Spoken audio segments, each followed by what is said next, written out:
Chapter 361, Trading Site, Dam Relationship Account.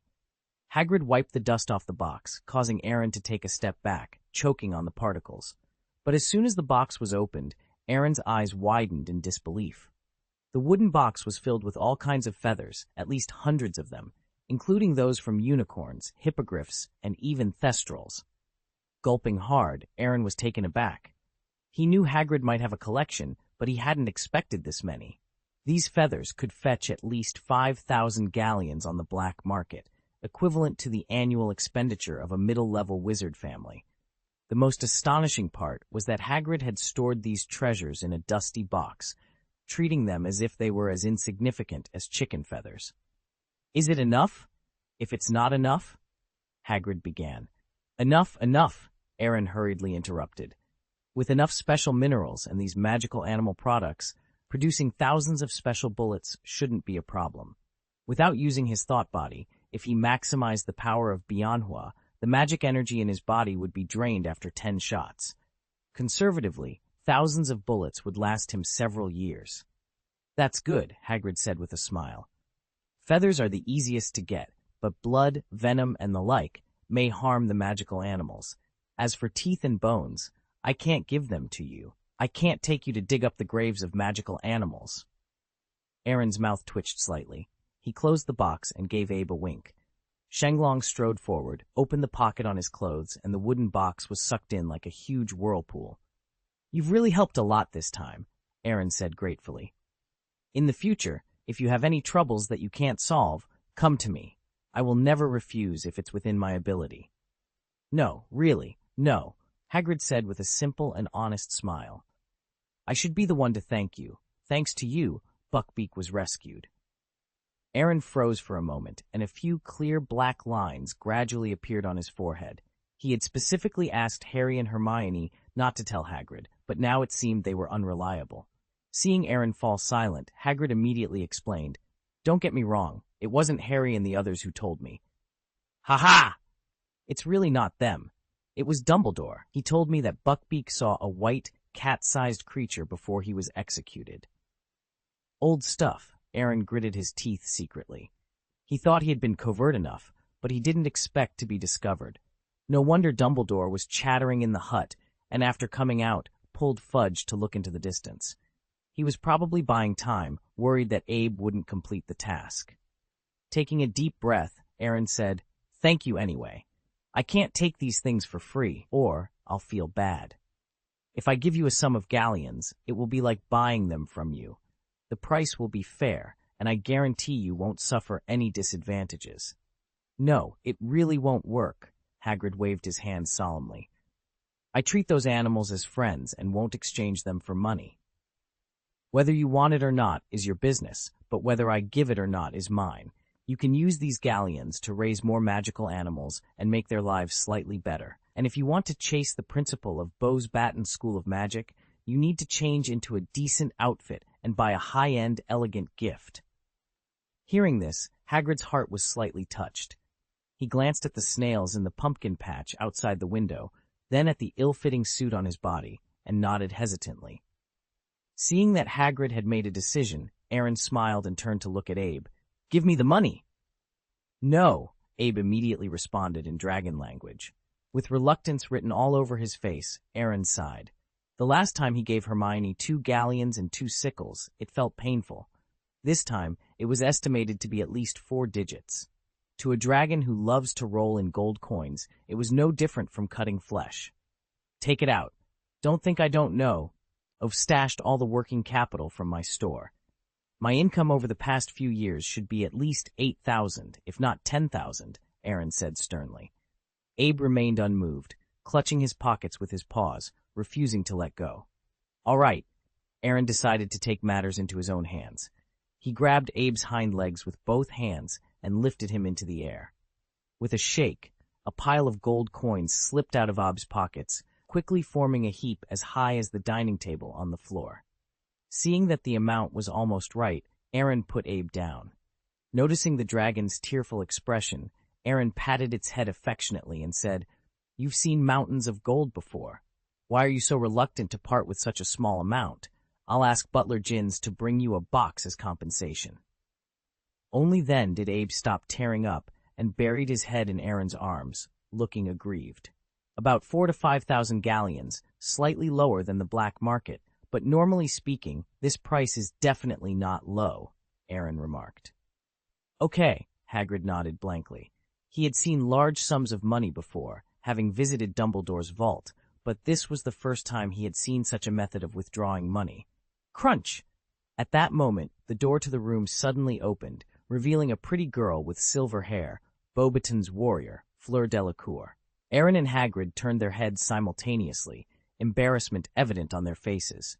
After all, a pile of gold coins lay between them, making it look like they were involved in some shady transaction. "Are you being polite?" Aaron suppressed his anger and asked with a dark expression. "Don't you know how to knock before entering?" "I knocked, but you didn't close the door, okay?" Fleur retorted unhappily, then glanced at the pile of gold coins with surprise. After a moment of pondering, a sneer appeared on her lips. "Am I disturbing you?" "It's good to know," Aaron replied curtly. "No, don't bother," Hagrid said hastily. "Mr. Gaius came to buy some things from me, and the transaction just happened to be completed." "What is the deal? Information about the Triwizard Tournament?" Fleur asked meaningfully. "You really are willing to part with it. These galleons are several times the champion's reward, right? But then again, eternal glory cannot be measured by money." Aaron thought to himself, "This girl is sharp. There must be some technical content in her assumptions. Hagrid is just an ordinary gamekeeper. Even if he knows any information, its value must be limited." "Misunderstood," Hagrid said seriously. "I didn't say a word about the first task of the Triwizard Tournament." "You know the first task?" Aaron looked at Hagrid in surprise. After a brief moment of shock, he felt a million thoughts racing through his mind. It would be fine if it were just the two of them, but now that there was an extra warrior from the Triwizard Tournament, it would be difficult not to be misunderstood as someone who bought information. A look of surprise also flashed in Fleur's eyes. She had said that casually, but unexpectedly, Hagrid really knew the content of the task. "I'm really just here to buy some materials, and I don't know anything about the rest," Aaron said, trying to sound convincing. "Heh." Fleur smiled, but said nothing. "Well, it's really hard to believe, but believe it or not, this is the truth," Aaron insisted. "I'll believe you if you bring out the materials," Fleur challenged. "This is really inconvenient," Aaron hesitated. "Humph." Fleur snorted coldly and looked at the door playfully. "Looks like I have to talk to Headmistress Maxime. I think she and Professor Karkaroff will go to Dumbledore to protest." Snap! Aaron patted his forehead and then gave Abe a knowing wink. Abe understood immediately, took out a box, and placed it on the floor. Fu Rong opened the box and examined the various feathers inside, her expression becoming quite peculiar. "Why do you spend so much money on these feathers? Are you making wands at home?" she asked. "Hook, nows?" Aaron shrugged. "But these are for my own use and have nothing to do with wand making." Fu Rong raised an eyebrow. "What do you use them for?" "No comment," Aaron replied lightly. "But if I'm unlucky, I might use them on the field." Fu Rong frowned and said disdainfully, "Damn you." Aaron began to retort but stopped himself. After all, she was a woman and quite arrogant. There was no need to stoop to her level.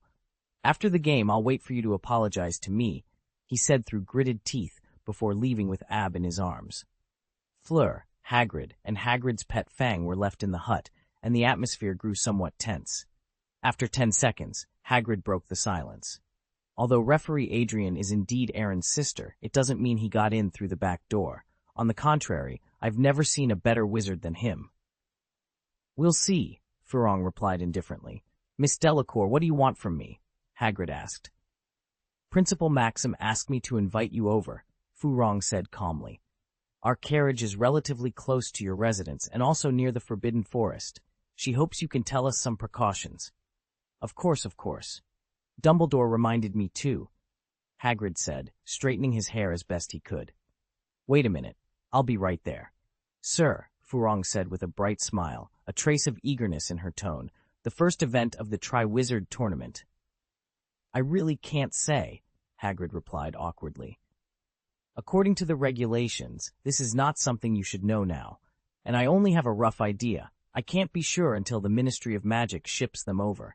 But when the time comes, I will definitely take care of it. This job is very interesting but extremely dangerous, and ordinary people can't do it. With the older students from Beauxbatons and Durmstrang, everyone's talking about it. Aaron smiled politely at Colin's enthusiasm but didn't say much. He was still processing the overwhelming support he had received from his fellow students. The badges, the attention, and the constant requests for autographs were all new to him. He had never been one to seek the spotlight, and now it seemed to follow him everywhere. As they made their way to the meeting with Mr. Bagman, Aaron couldn't help but think about the upcoming tasks in the Triwizard Tournament. He knew he needed to stay focused and continue his preparations. The thought body he had left at the Shenming Temple was crucial for his strategy, and he hoped it would be ready in time. When they arrived at the designated room, they found Mr. Bagman waiting with the other champions. Fleur Delacour from Beauxbatons and Victor Krumm from Durmstrang were already there, looking equally curious and determined. "Ah, there you are!" Mr. Bagman greeted them with a broad smile. "Now that everyone is here, we can get started. I wanted to give you all a bit more information about the first task. It's designed to test your courage and resourcefulness, so be prepared for anything." Aaron listened intently, taking mental notes. He knew that the first task would be a significant challenge, but he felt confident in his abilities and the preparations he had made. After the meeting, Aaron and Harry walked back to their common room together. Harry seemed deep in thought, and Aaron decided to break the silence. "How are you feeling about the first task?" Aaron asked. Harry shrugged. "A bit nervous, to be honest, but I guess that's normal, right?" "Absolutely," Aaron replied. "Just remember, we've got a lot of support behind us, and we've been preparing for this. We'll get through it." Harry nodded, looking a bit more reassured. "Thanks, Aaron. I appreciate it." As they entered the common room, they were greeted by a chorus of cheers and applause from their fellow students. It seemed that the entire school was rallying behind them, and while it was overwhelming, it was also incredibly motivating. Aaron took a deep breath and smiled. He had never been so high profile, but maybe that wasn't such a bad thing after all. With the support of his friends and the entire school, he felt ready to face whatever challenges lay ahead in the Triwizard Tournament with 3 seventh-year wizards. Aaron smiled wryly. "What does Mr. Bagman want from us?" "It seems to be for taking pictures," Colin said thoughtfully. "I saw reporters from the Daily Prophet coming, and their cameras are much better than mine." "Great, I'll embarrass myself further," Harry said gloomily. Aaron's heart skipped a beat. "Harry, I hope your pessimism doesn't come true this time." "What do you mean?" "I mean, let's pray for Merlin's blessing now. The Daily Prophet must not interview you," Aaron said in a deep voice. "Rita Skeeter is the most unprofessional reporter. Arthur Weasley and Alastor Moody have both suffered at her hands. It's not just ordinary embarrassment to be targeted by her. And you, the wizard who defeated the Dark Lord, are more valuable to interview than anyone else." Harry's face turned slightly pale, and he felt a growing unease. "It can't be that unlucky." "I hope not," Aaron shrugged. "Here we are." Colin led them to a room. "Good luck." The two looked at each other, knocked on the door, and walked in. It was a small classroom. Most of the tables and chairs had been cleared, leaving only 5 chairs in the middle and a row of long tables and empty seats in front of the podium. At first glance, it looked like an interview site. Victor Krumm, Cedric Diggory, and Fleur Delacour had arrived ahead of them. Victor had a gloomy expression, exuding an aura that kept strangers at bay, while Cedric and Fleur were happily chatting. In addition to the 3 champions, there was Ludo Bagman, a pot-bellied photographer, and a witch in a red robe.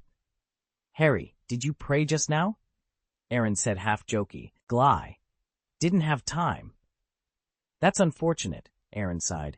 "She's Rita Skeeter." "What?"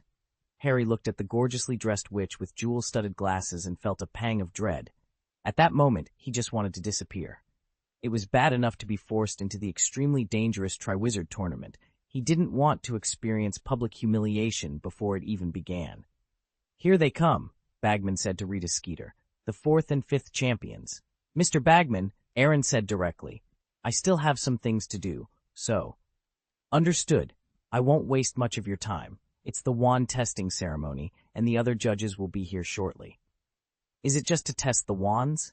Aaron looked at the photographer and Rita Skeeter, expressing serious doubts about Bagman's words. I still need some pictures of you 5 champions. This is Rita Skeeter, and she's writing an article about the tournament for the Daily Prophet. Rita Skeeter smiled and looked at the 5 of them, ignoring Cedric, Crumb, and Fleur. She hesitated between Aaron and Harry for a few seconds before finally locking onto the scar on Harry Potter's forehead. Ludo, can I have a few words with Harry before we start testing wands? You know, his identity can add a lot of color to the article. No problem, Bagman said loudly. I just don't know if Harry objects? No, Aaron said immediately. Mr. Bagman and Miss Skeeter, Harry's condition is not particularly good today, so— Yes, Harry responded, playing along. I have a cold, and Madame Pomfrey advised me to rest this morning. Is that so? A look of displeasure flashed in Rita Skeeter's eyes before she turned her attention to Aaron. Then I wonder if Mr. Gaius is free? It should be. Great. Rita Skeeter didn't give Aaron a chance to object. She grabbed Aaron's arm, her 2-inch-long red nails gripping tightly like claws. But the next moment, an embarrassing thing happened. No matter how hard she pulled, Aaron remained motionless. Quite a lot of strength, Mr. Gaius, Rita Skeeter said, letting go of his arm in embarrassment. Just barely, Aaron replied with a harmless smile. His physical fitness was at the peak of human capability, and Rita Skeeter's strength was no match for him. Ha! Can we go out and talk? Can you come with me? Rita Skeeter asked. Sorry, that probably won't work. Dumbledore reminded me that there must be no interviews of any kind, Aaron said solemnly. You know, he is the principal, so it is necessary to listen to what he says. Rita Skeeter gritted her teeth and then cast her eyes on Diggory unwillingly. The oldest and most competitive warrior in Hogwarts, you should. Before she could finish her sentence, the door opened again.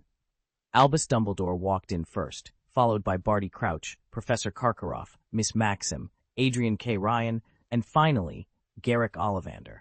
After the 6 people arrived, they spontaneously sat in the referees' seats in front of the podium, and Ludo Bagman naturally joined them.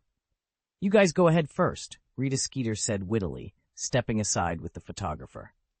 Please allow me to introduce Mr. Ollivander, Dumbledore said after sitting down. He is a famous master wand maker. He will check your wands and make sure they are in good condition before the game. Aaron, you come first. Ollivander smiled kindly. Okay, Uncle. Uncle? Is this your uncle? Fleur looked at Aaron in astonishment. Cedric and Crumb looked a little unnatural, and even Maxim and Karkaroff's eyes twitched slightly. It was one thing for his sister to be a referee, but having his uncle as a wand inspector seemed somewhat outrageous. He is my grandnephew, Ollivander explained. But Ollivander's rules will not change because of his personal status. I'm only responsible for checking that the wand is in good condition. I don't care about the rest. The crowd fell silent, processing this new information. Chapter 363, Wand Inspection and Reluctant Publicity. 12 inches, you and Dragon Heartstring, Ollivander said with a touch of nostalgia. He waved Aaron's wand, and a burst of flames erupted, transforming into brilliant fireworks in midair. It seems to have fallen from a great height. There was one time, but it was really an accident, Aaron admitted, feeling a bit embarrassed. He had been forced into a free fall during his first trip to another world last year, an uncontrollable force majeure. Really? Ollivander's silver eyes narrowed slightly as he scrutinized Aaron. Perhaps I shouldn't ask, but your wand seems to have weathered quite a bit. That was also an accident. It's inconvenient to explain, Aaron replied, feeling awkward. Ollivander smiled knowingly and handed the wand back. There's no problem with the wand. Despite its wear, it's in good condition. What about the other wand? I remember sending you a wand made of vine wood and unicorn hair. This, Aaron hesitated. He had left that wand with his mind-body and couldn't retrieve it from the Shenming Temple at the moment. Ahem! Adrian interjected. It's enough that this wand is fine. He can only bring one wand during the competition. Okay. Ollivander nodded, then turned to Fleur. Miss Delacour, it's your turn. Fleur stepped forward gracefully and handed over her wand. 9.5 inches, made of maple, with a Vila hair core, she explained. It belongs to my grandmother. Yes, Vela hair. Although I have never used Vela hair myself, it is too sensitive and capricious. However, it seems to suit you perfectly, Ollivander remarked, examining the wand. He whispered, Orchideus, and a flower bloomed at the tip of the wand. Satisfied, he returned it to Fleur. Very good, in excellent condition.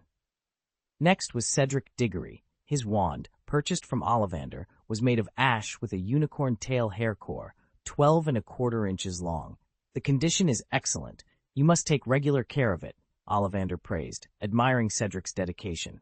I just wiped it last night, Cedric grinned. Ollivander conjured a string of silver-white smoke rings with Cedric's wand, tested its performance briefly, and returned it. Mr. Crumb, it's your turn. Victor Krum, with his usual stern expression, placed his wand in front of Ollivander. Hornbeam, dragon heartstring, 10¼ inches. This is Grigorovich's work. Though his style differs from mine, I can see it suits you well. Krum nodded in agreement. Avis, Ollivander incanted, and a flock of birds flew from the wand's tip and out the window. Very good. He returned the wand to Krum. Lastly, Mr. Potter. Harry stood up, brushing past Krum, and handed over his wand nervously. Ollivander spent more time examining Harry's wand than the others combined, given its unique nature. The phoenix feather core was from the same phoenix as Voldemort's wand, making them essentially siblings. Ollivander shot a puff of wine from the wand, confirmed it was functioning properly, and returned it to Harry. In excellent condition, he declared. All right, you may return to class now, Dumbledore smiled. Or head directly to dinner, as class will be over soon. Dumbledore, don't forget the photo, Rita Skeeter reminded. Yes, a group photo of the judges and the champions, Bagman said excitedly. What do you think, Rita? I don't want to be in the newspaper, Adrian said disdainfully, pulling Ollivander away. This judge has quite a unique personality, Rita Skeeter remarked, watching Adrian leave. A gleam flashed in her eyes. I personally think that Miss Klein's age and stunning looks are sure to set the papers on fire. It's best to put away your unrealistic thoughts, Aaron said half-jokingly. The Magic Council and the International Federation of Magic will give Klein some face. If the Daily Prophet steps out of line, the newspaper might not be far from going bankrupt. Don't frighten people, Mr. Gaius, Rita Skeeter retorted. Aaron shrugged. If you don't believe me, you can try it. Hearing this, Rita Skeeter pursed her lips unwillingly. She had hurt many people in the newspaper, including Dumbledore and Fudge, and had never let go. She knew that these people's characters, abilities, and status would not take her, a little reporter, to heart. At most, they would curse secretly and complain. But there were some people she dared not write about.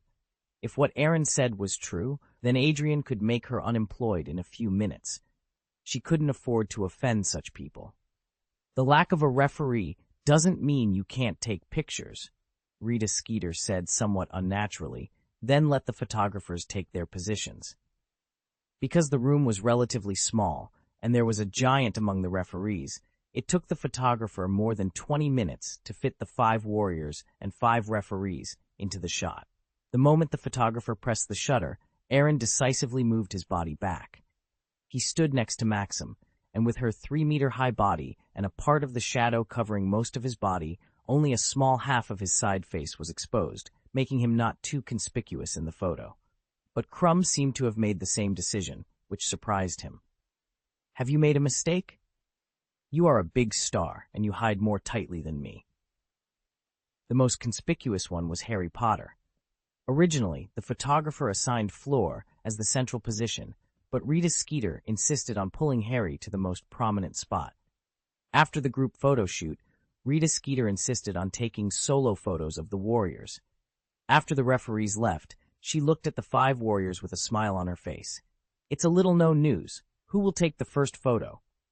Well, I still have something to do. Wait, Mr. Gaius, the magic world needs to know who the 5 warriors are. Leaving my name is enough. If it doesn't work, I can only reject the wizarding world once. Aaron rolled his eyes speechlessly, then slammed the door and left. Rita Skeeter looked at the remaining 4 helplessly. It seems that this warrior is shy, but it doesn't matter. Many people were shy before being interviewed by me. Harry raised his hand weakly. Adrian Klein is his cousin. All right. Another one who can't afford to offend. After dinner, Aaron returned to the dormitory nonstop. System, buy Yu Jing. Successful purchase. 100 magic points were cleared, and Aaron held an irregular crystal with a faint golden light in his hand. This is much more valuable than mithril, Aaron said with a toothache, then led Abe into the Shenming Hall. Missing Body couldn't help but smack its lips when looking at Yu Jing, which was only the size of an egg. This is too little. I thought it would be the size of a basketball. This can only prove that it is more precious. With the same volume, its value is more than 10 times that of mithril. After all, it's a natural medium to transmit magic power. The Missing Body carefully took the Yu Jing and asked the 2 shadow ninjas to cut off 1/10 of it more carefully. Supplemented with Thunderbird tail feathers, only 3 bullets can be made. I understand, it's gone when you use it up. I'll save some, Aaron said, waving his hands. As if he had thought of something at that moment, he added, the feathers of magical animals I bought from Hagrid. I've already made a batch, although the power is relatively weak, Senianti said proudly, then took a box from the storage shelf. After opening it, there were thumb-sized spherical projectiles of various colors. Just like that? 20 rounds is too little? You definitely won't need that many when it comes time to compete. That's true, but isn't the efficiency a bit low? Enchanting is also physically demanding. Senianti rolled his eyes in exasperation. He was usually busy enough, and his limit was making a few bullets a day. Any more would be too much. Aaron couldn't continue to complain. After instructing the Missing Body to use the Yu Jing careful lie, he left the Shenming Temple. A few days later, Rita Skeeter published an article in the Daily Prophet with Harry Potter's picture taking up a lot of space. When Aaron read the newspaper in the library, he couldn't help but twitch the corners of his mouth. Rita Skeeter had written a lot of unrealistic and disgusting things, portraying Harry as a child with a fragile heart who seeks comfort in different ways. What did she write? Hermione suddenly appeared, with Harry following beside her. It's nothing. Aaron hurriedly stuffed the newspaper into his pocket. I saw Harry's picture. Hermione raised her eyebrows. The front page of the Daily Prophet. What? Harry was shocked and immediately looked at Aaron. Give me the newspaper. Personally, it's better to face it sooner rather than later. Give it to me, Harry insisted. Aaron sighed and took out the newspaper. He looked at the two seriously. Be prepared and remember, this is a library, so keep it down. Loud noise, Hermione laughed sarcastically. You may not have noticed, but since Crumb came here, he's caused a mess everywhere he goes, including the library. That's what being a celebrity is all about, Harry said as he took the newspaper. His green eyes darted from side to side as he skimmed through it. After half a minute, he angrily slapped the table and cursed, Nonsense. Absolute nonsense. There's no moral bottom line at all. Ahem! At that moment, Mrs. Pince coughed and cast a sharp look in their direction. Harry immediately calmed down and sat down angrily opposite Aaron. Chapter 364. Similar? 5 different adult dragons. It's too much, Harry muttered, his voice low and filled with grievances. I warned you not to read this newspaper. But she is really too much. You were obviously forced to participate in the Triwizard tournament, but she wrote that nothing in the game could hurt me, that my parents gave me strength, and that they would guard me in the dark. After reading this, I can only say, unbelievable. I didn't cry a lot at night either, Harry added, exasperated. I miss my parents very much, but I didn't even know what they looked like before I came to Hogwarts. Let me see, Hermione said, taking the newspaper from Harry's hand. Her face turned very ugly after a while. Are you kidding me? When did I become your first love? I'd like to know too, but obviously, Rita Skeeter won't answer us, Harry replied. Calm down. At least Rita described you as stunningly beautiful, a top student in the school, Aaron interjected. But I'm really not Harry's girlfriend. You should know that, Hermione said angrily, with a hint of worry in her tone that she didn't realize. Unscrupulous reporters are like this, and it should be fine after a while. But Harry, I remember I rescued you a few days ago. Why are you still being interviewed? Aaron asked. Ah, this. Harry hesitated for a moment before finally saying, We were about to leave after the photo was taken. I was the last one, but Rita Skeeter blocked the door. Aaron blinked and said nothing, but looked at Harry with a touch of sympathy and disgust. Nema, even if I give you a chance, you are useless. It's not my fault, and she didn't mention Hermione in her interview with me. She must have made it up when she learned from other people that our relationship is relatively close. Harry pointed to the news in the newspaper and said angrily, She is targeting me. The four of you can't even make up a sentence. Neither your photo nor your name has appeared. Okay, good luck. You will be the object of all attention before the game. Now it seems that Ron is more prescient. He is in a cold war with you. Otherwise, Skeeter would definitely write about him in the newspaper. Aaron said. Don't mention him to me, Harry said angrily. Maybe he is regretting that he missed a chance to be famous. Don't pay attention to other people. Hermione took a deep breath and said calmly, Just pretend that this newspaper doesn't exist. You can't say that. Aaron smiled and looked at Harry Potter. If you have someone you like, you'd better explain your relationship with Hermione to her. Otherwise, it will easily lead to misunderstandings. Harry froze for a moment, thinking of Ravenclaw's seeker Cho Chang. His face suddenly paled. 2 weeks passed quickly, and there were only 2 days left before the first event of the Triwizard Tournament. The 5 warriors felt the increased attention on them. Cedric was constantly surrounded by admirers, excited and nervous. Fleur was calm and composed, full of confidence in herself, as if those dangerous competitions were not worth mentioning. Harry looked worried, anxious about his fate in 2 days. However, he had already owled Sirius Black, and they would have a face-to-face conversation tonight, which was the only straw he could grasp at the moment. As for Aaron and Crumb, 2 people who were completely out of touch, they spent their time in the library. There were not many people around Aaron because Slytherin respected his opinions very much and tacitly did not bother him.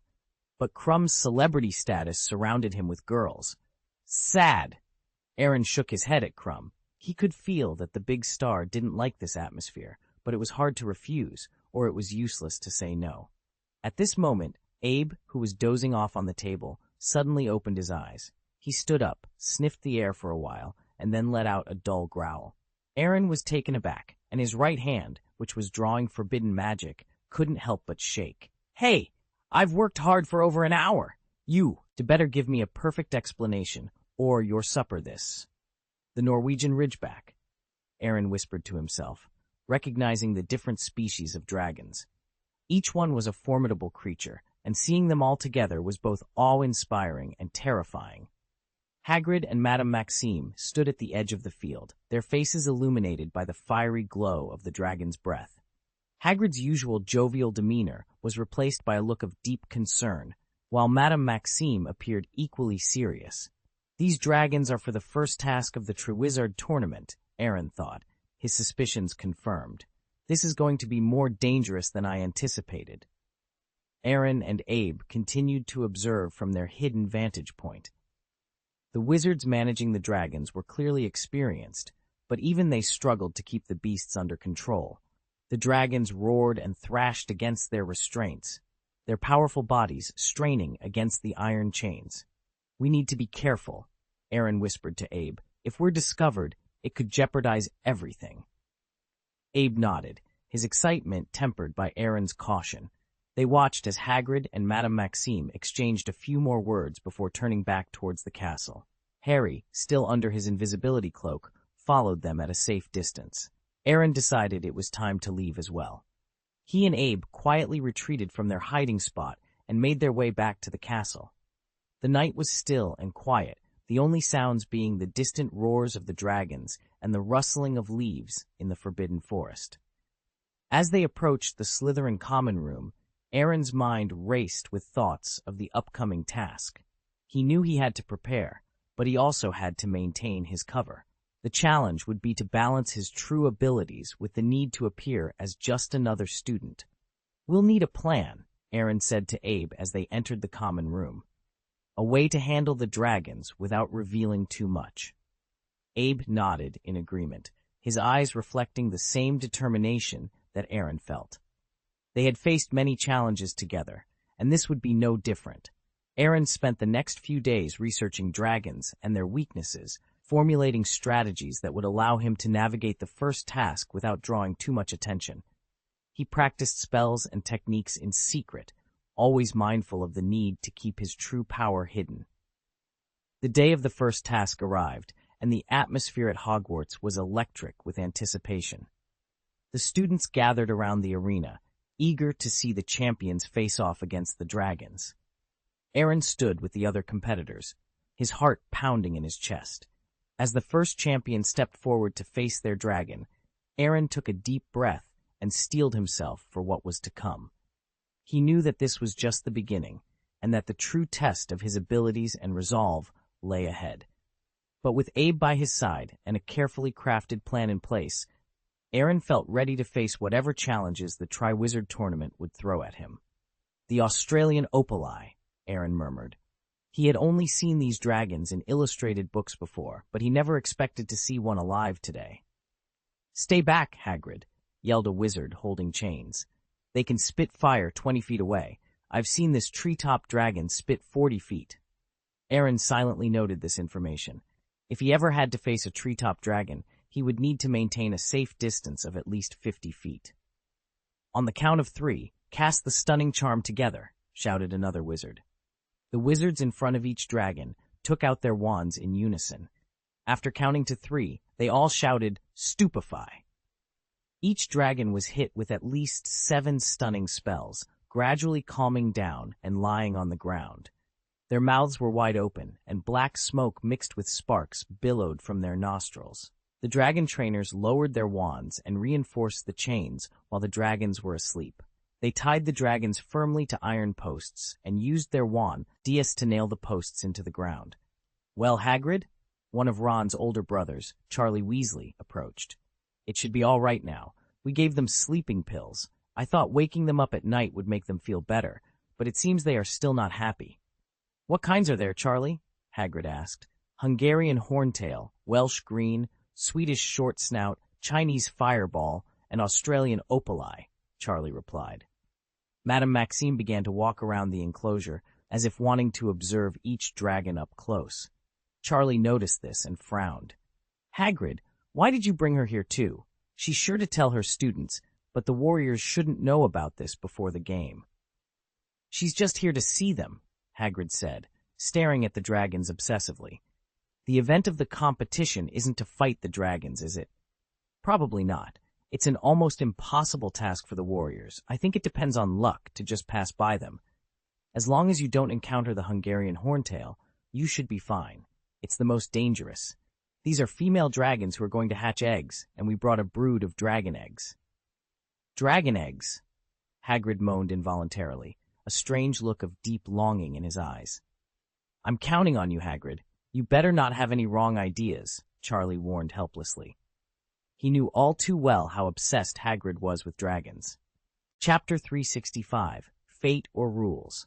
Aaron returned the same way, holding the reluctant Abe, feeling a little more relaxed than when he came. The first task was indeed related to dragons, but according to what Charlie had said, it didn't seem to be a one-on-one life-and-death duel. This was good news for him. Since he could speak the dragon language, as long as the opponent wasn't a Hungarian horntail, a fireball dragon, or a short-snout dragon, those particularly violent types, then negotiation was possible. "Who's there?" Karkaroff's voice suddenly came from the darkness, startling Aaron. He thought his disillusionment charm and illusion had been seen through. But when Karkaroff looked in the exact opposite direction, Aaron realized he was overthinking it. Harry must have bumped into him while walking. It was quite interesting. 2 days before the first task, the heads of Beauxbaton and Durmstrang knew the content of the task and would definitely inform their champions. Aaron and Harry had enough mental preparation, so the one who suffered the most was Cedric Diggory. The day before the task, Aaron had breakfast in the Great Hall and then took a slow walk around the school. It was quite necessary to relax and adjust his state before the task. "Aaron," Harry approached with a confused expression. "Are you free now? I want to talk to you about something." "Go ahead," Aaron replied. "Dragons. The adult dragons are our first task. I saw them yesterday in the Forbidden Forest." "I know," Aaron said calmly. "What?" Harry was stunned. Aaron's calm reaction was completely different from what he had expected. "Did you not understand what I was saying?" Harry asked anxiously. "Or do you think I'm joking?" "Of course not. You were with Hagrid that night, along with Madame Maxime and Professor Karkaroff. I was there too and saw the 5 dragons with my own eyes, especially the Hungarian horntail with its impressive bronze-colored spikes on its tail." Harry was at a loss for words. "But how did you know? Did Adrian tell you?"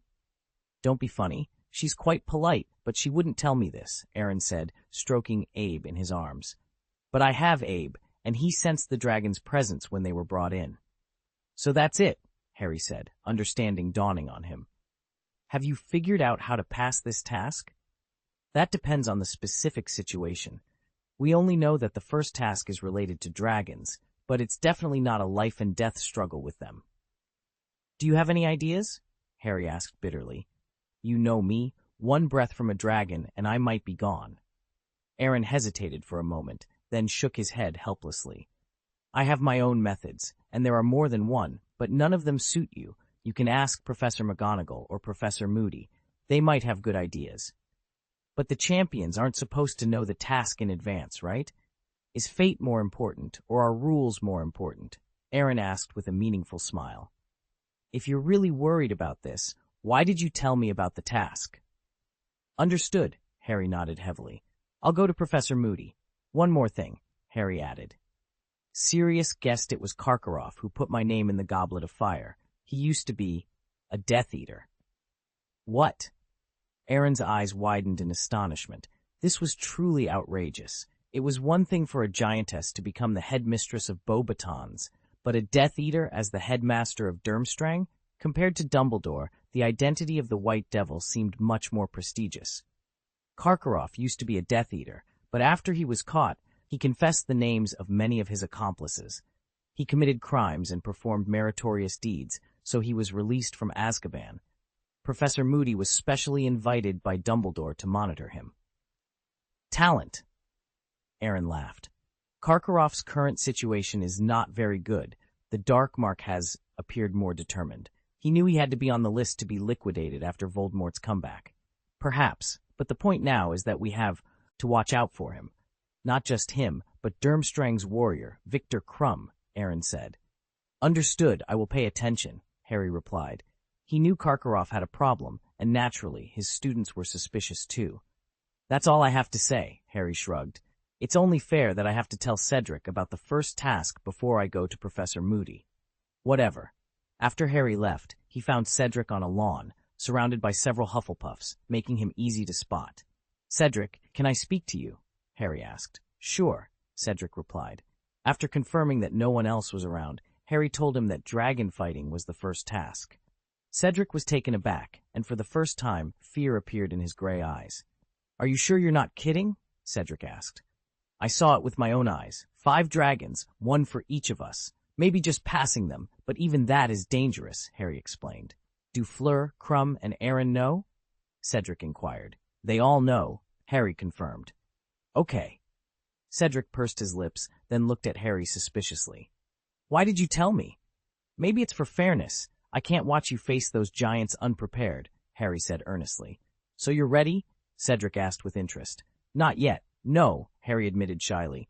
"I'm going to ask Professor Moody. He might know something that can help my spell. But this way, you know about the competition in advance." Cedric trailed off. "My life is almost on the line. Who cares about that?" Harry said, shrugging. Cedric. Defense against the Dark Arts Professor's office. Every time the defense against the Dark Arts Professor changed, the room's style changed too. Lockhart's office was covered with pictures of himself on the wall. Lupin's had a lot of dark magic creatures used in class. And Quirrell, well, Harry hadn't been there in his first year. Now this office was full of strange things. There was a large looking glass, a mirror hanging on the wall reflecting many dark figures, but the weirdest thing was the big wooden box under the window. That box had at least 7 locks on it. Harry looked at Professor Moody, who was sizing him up cautiously. Whether it was the normal eye or the magical eye that kept turning, it put Harry under a lot of pressure. "So, you found those dragons in the Forbidden Forest?" Moody asked. "Accidentally discovered," Harry replied.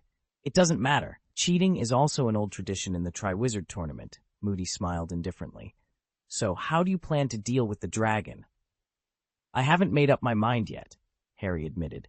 Sit down, Moody said, kicking a chair in front of him and motioning for Harry to sit. Listen to me, Potter. Your friend Diggory, at your age, can turn a whistle into a watch that sings and tells the time.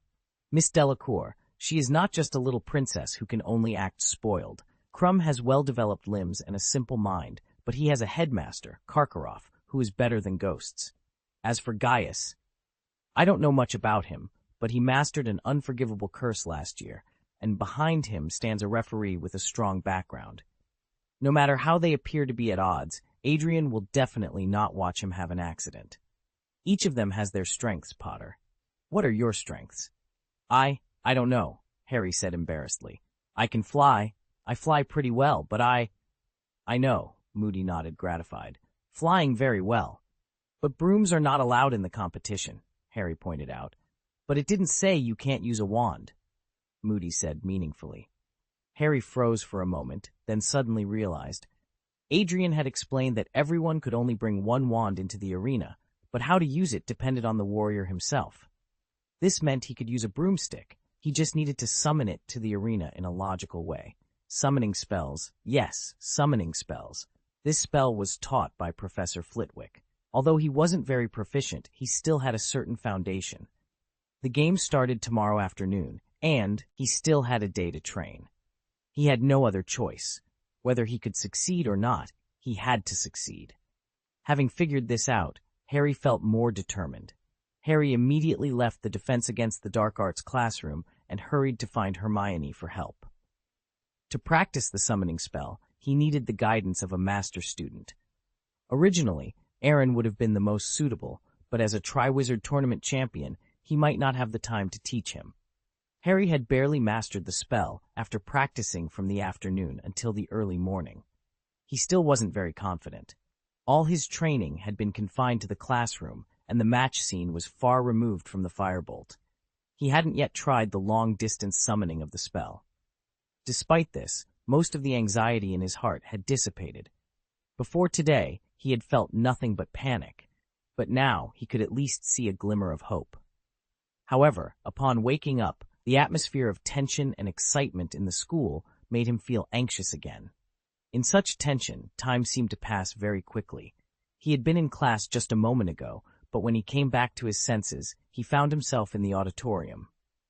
Potter, Gaius, and the other champions are all going down to the grounds. You must be ready to complete the first task, Professor McGonagall announced. Understood, Professor McGonagall. I'll be ready after I finish feeding Abe. Aaron replied casually. Harry also stood up from his seat, throwing his fork onto the plate with unprecedented determination on his face. Good luck, Hermione whispered. Harry, you have to believe in yourself. You will succeed. I hope so, Harry replied. It seems you have a strategy? Aaron asked playfully. Care to share? I'm going to use a broomstick, Harry said. Oh, a summoning spell. What a good idea, Aaron remarked. But the distance is too far, Harry said, almost in despair. Even with the firebolt, the time it takes to get from the castle to the venue is enough for the dragon to burn me twice over. That's really silly. You can just take the firebolt outside the arena. The auditorium shouldn't be far from the arena, Aaron suggested. Harry and Hermione exchanged glances, both realizing the simplicity and brilliance of Aaron's suggestion. Chapter 366, Four Seekers, Picking Their Opponents. Professor McGonagall tried to maintain her composure as she led Aaron and Harry towards the Forbidden Forest, but she couldn't shake the unease in her heart. In her opinion, the Triwizard Tournament was far too dangerous for fourth-year students. Fortunately, Aaron had assured her that his overall strength was comparable to that of senior wizards, but she still worried about Harry. Don't be nervous, just stay calm, she advised. We've got wizards around, and if things go wrong, they'll step in and take control. The most important thing is to give your best effort. No one will think less of you. As they reached the edge of the Forbidden Forest, Professor McGonagall led them to a tent. Behind it lay the competition field, where 5 adult dragons were confined. Go ahead into the tent. The other 3 champions are already here, Professor McGonagall said, her voice trembling. The referees will come and explain the steps later. I wish you good luck.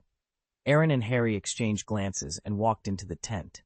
Inside, Cedric, Krum, and Fleur were already dressed in their school uniforms. Cedric was pacing nervously. Krum's face was more grim than usual, and Fleur sat on a low wooden stool, looking particularly dignified. It's been half a month since we last met, and now the first task is about to start. How do you feel? Aaron asked, half-jokingly. Fleur and Krum ignored him, but Cedric smiled politely and continued pacing. All right, I guess I'm just being sentimental. Aaron shrugged and sat calmly on his bed. Harry leaned against the entrance of the tent, waiting anxiously. Attention, everyone. Today is a big day. Each task in the Wizard Tournament carries great danger. No matter what happens, do not leave your seats to avoid further risks. Dumbledore's voice echoed in the paddock, but the dragon's roars easily drowned him out, heightening the audience's excitement. After all, most of the students had never seen a dragon before, let alone 5 different ones. Aaron petted Abe, who was lying on his lap, and whispered, "When you grow up, you'll beat them easily." Abe stretched out his right paw and nodded confidently. At that moment, something unusual happened at the entrance of the tent. Harry suddenly became very serious. "Harry, is that you?" a voice called. "It's me, Hermione," she replied, stepping into the tent, panting and holding a firebolt. "I brought this for you. The distance isn't too far." "That's cheating," Fleur said angrily. "Broomsticks aren't allowed on the field." "I don't intend to take it onto the field," Harry explained. "I just want it to be close by." Cedric suddenly slapped his forehead. "What a great idea. You can use your strengths perfectly. Why didn't I think of that?" Thanks," Harry said, scratching his head. "It took me a lot of effort to master that spell, and I'm not sure if I can use it against dragons." "You're too modest," Cedric began, but then stopped abruptly. Krum was the seeker for the national Quidditch team, and his flying skills were far superior to Harry's. Aaron had been a Slytherin seeker in his first year and had defeated Harry. Cedric himself was Hufflepuff's Quidditch captain and seeker, and he had also defeated Harry last year, albeit with the help of the Dementors. Realizing this, Cedric noted that out of the 5 champions, 4 were seekers. Harry's flying skills ranked 4th, assuming Fleur's abilities were unknown. The corner of Harry's mouth twitched nervously as he processed this information. Aaron's mouth twitched as he placed the firebolt on his bed without saying a word. I really didn't mean it," he stammered. "It can be seen," Aaron replied with a smothered smile. "But Senior Diggory's unintentional move is probably more painful than an intentional one." "Hello, warriors," Dumbledore suddenly announced as he opened the entrance of the tent and walked in, followed by 5 other referees. "Please gather, everyone. The moment you have been waiting for has finally me, and its true meaning is something only you 5 can understand." As Dumbledore spoke, he noticed an extra person in the tent. Hermione was fidgeting, so embarrassed that she wished she could find a crack in the ground to hide in. "What are you doing here, Miss Granger?" Dumbledore asked. Sorry, I'm leaving now," Hermione said quickly before exiting the tent. "Barty, the bag," Dumbledore instructed. Barty Crouch took out a purple silk cloth bag. "You will each pick out a small model of the creature you are going to face. There are different kinds. Miss Klein will explain the specific tasks and rules to everyone, so gather around me now." The 5 warriors gathered around Crouch, staring intently at the silk bag in his hand, their breathing becoming short and tense. "Ladies first. Miss Delacour, you go first." Fleur Delacour reached her trembling hand into the bag. She knew what was inside, but didn't know which one she would pull out. As long as it wasn't the Hungarian horntail, she thought. She closed her eyes and pulled out an emerald green dragon with a number tied around its neck. Number 2. "The Welsh Green Dragon," she read aloud. Fleur breathed a sigh of relief. The Welsh Green Dragon is the least troublesome among the fire dragons and tends to avoid humans. It is easier to deal with among the 5 dragons. "Mr. Krum, your turn," Crouch said. Krum pulled out a scarlet dragon from the bag. It had a snub nose, a circle of golden spikes around its nose, and the number 3 tied around its neck. "Chinese fireball dragon," Krum muttered, his face darkening. "This type of fire dragon is aggressive by nature and more difficult to handle." Crouch handed the bag to Cedric, who quickly reached in and grabbed a silver-blue fire dragon with the number 1 around its neck. Swedish short snout, Cedric read. The dragon flame of the Swedish short snout is blue and more powerful than other dragons, capable of burning humans to ashes in an instant.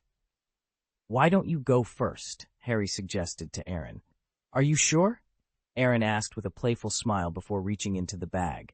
He pulled out a dragon with iridescent, shimmering scales and the number 4 around its neck. Australian opali, it seems I am lucky. This dragon is not particularly aggressive unless it is extremely hungry. Harry swallowed involuntarily. None of the other 4 warriors had drawn the Hungarian horntail, so it was clear what was left for him. Mr. Potter, you're up, Crouch said. Resigned to his fate, Harry reached into the bag and pulled out a lizard-like dragon covered in black scales, with spikes on its tail, and the number 5 around its neck. Hungarian horntail, Harry read aloud. Crouch gave Harry a sympathetic look. Good luck, kid. According to the numbers, Cedric is the first to go, Aaron said. Fleur is second, Crumb is third, I am fourth, and Harry, you are the finale. This is indeed the normal situation, Adrian said abruptly. Aaron's heart skipped a beat. He looked at her nervously and asked, could it be that what we are going to face is an abnormal situation? That's right, Adrian replied, spreading his hands. I'll explain the next part, and you can ask any questions you have. The first task requires all 5 warriors to enter the arena at the same time. The fire dragons you have to face are separated into 5 different areas. They are each guarding a golden egg, and your task is to retrieve that golden egg. Once you get the golden egg, the dragon will stop attacking. Also, Aaron pondered the clue about the second item hidden in the golden egg. Why did 5 of them enter the arena together? He asked, puzzled. It can't be just to give the audience a visual feast, right? That's just one of the purposes, Adrian replied calmly. The paddock has been enchanted with special magic, preventing the fire dragons from leaving the restricted area. The golden egg they guard is the key to dispelling this magic. Once a warrior retrieves the golden egg, the dragon will no longer attack them, Shruv. However, once the magic is dispelled, the dragon they were dealing with can move into the other 4 areas, significantly increasing the pressure on the remaining warriors. Referee, Furong asked with a strained expression, are you saying that the first warrior to complete the task will face the least pressure, and the pressure will increase for those who go later? The last warrior might have to deal with all 5 fire dragons alone. Adrian clapped his hands. Exactly. You understand perfectly. Everyone's faces changed drastically. They had thought the test was about courage, but now it seemed that speed was even more crucial. Klein, Aaron gritted his teeth. This isn't fair, especially since you're my sister. Yes, it's absolutely unfair, Furong immediately agreed. Aaron looked at the beautiful woman with Vila blood in astonishment, feeling unexpectedly moved. There were still good people in the magical world, people who were willing to stand with him and speak out against the referee. He realized he had misunderstood this proud girl, and his attitude towards her had been less than kind. He resolved to find a time to apologize later. Why did he get to deal with the Australian opali? Furong continued. Among the 5 fire dragons, the opali is the easiest to handle. If the referee gave him some advantage, then Gaius would be the first to win. Aaron's heart sank. Huge gift crab. Give me back my gratitude, he thought, feeling his favorability for her instantly vanish. Chapter 367. Send the weakest one out first. Let each one rely on their own ability.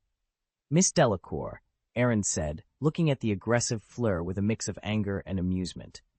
Before you say anything, can you at least look at the Welsh green dragon in your hand? In some ways, the Welsh green dragon is easier to deal with than the Australian opali. It seems you didn't tell them, Adrian said playfully. It doesn't make sense to tell them, Aaron replied weakly. Who would believe that my sister would want my brother to die? This is somewhat exaggerated. I didn't intend to let you die. I just wanted to stimulate your potential. You are the pride of the Gaius family. This little trouble surely won't trouble you. Adrian chuckled, his eyes full of bitterness. To get the golden egg from a dragon, with the opponent being the Australian opali, Aaron had full confidence. But according to Adrian's request, he had to be the last to pass. which meant he might have to face 5 dragons. This way of motivating one's potential would leave anyone else in pieces. Adrian had also specifically reminded him that this was her first time hosting such a large-scale event, and she did not want any major accidents. This meant Aaron had to protect the other 4 warriors while completing the tasks and requirements, ensuring they did not suffer any major harm. Wasn't this a proper way to bully him, an honest man? Of course, Adrian added, it doesn't matter if you don't want to. The agreement between us is void. You don't have to think so much at all. Just concentrate on dealing with an Australian opali. I'll do my best. Don't force yourself. Not reluctantly. Not at all, Aaron said, very much against his will. Not reluctant? How could it not be forced? His original battle plan was only prepared for dealing with 1 dragon, but now the difficulty had increased 5-fold, disrupting all his battle plans. What are you talking about? Fleur asked suspiciously, and the others also showed a hint of puzzlement on their faces.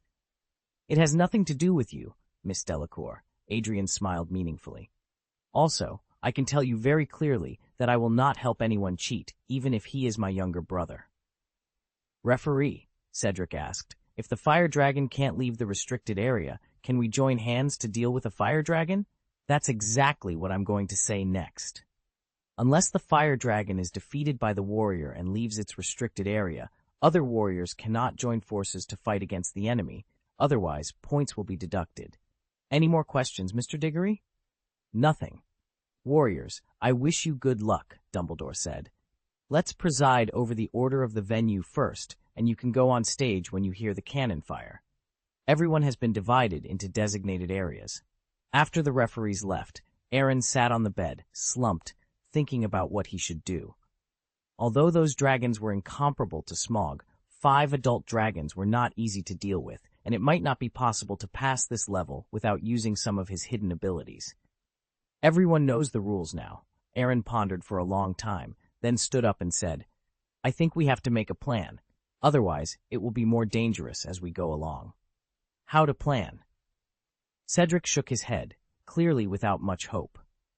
The most important thing about this project is speed. The fastest way to get the dragon egg is to get out of it.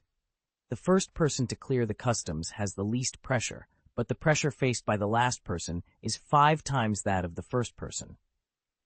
It's not so much a test of courage, it's more like a knockout match, Crumb said in a rare moment of insight. The top 2 pass the customs well, but the bottom 3 will be very dangerous, in case those dragon trainers don't control the situation in time. The atmosphere in the tent fell silent. In an instant, Crumb didn't finish his sentence, but everyone knew that this match was unusually cruel to the lower-ranked players. Ahem.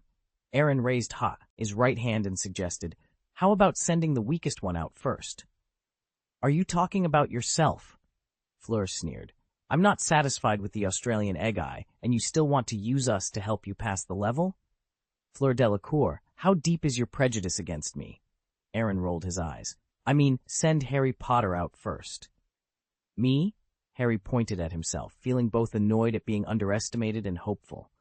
He knew he wasn't on the same level as the other 4 warriors. Although he didn't want to admit it, if he was left behind, the possibility of his death was almost certain. Don't doubt it. It's you. That firebolt alone is not enough for you to deal with those dragons. Then what's next? Fleur laughed sarcastically. Can you clear the level for me? No. Aaron took a deep breath. Afterwards, the strongest one will hold off the Hungarian horntail and cover the remaining 3. It is best for the 3 to get the golden egg at the same time, and the last one will have a chance to get the final golden egg before the dragon leaves the restricted area. The idea is good, Cedric said with a half-smile, but there's no possibility of implementation. Aaron, you have to understand that in this tent, we're all rivals, and there's not a lot of trust on the field. Your ideas can only be realized with intimate and tacit cooperation among comrades. That's right, Crumb said lightly, and I'm not that selfless.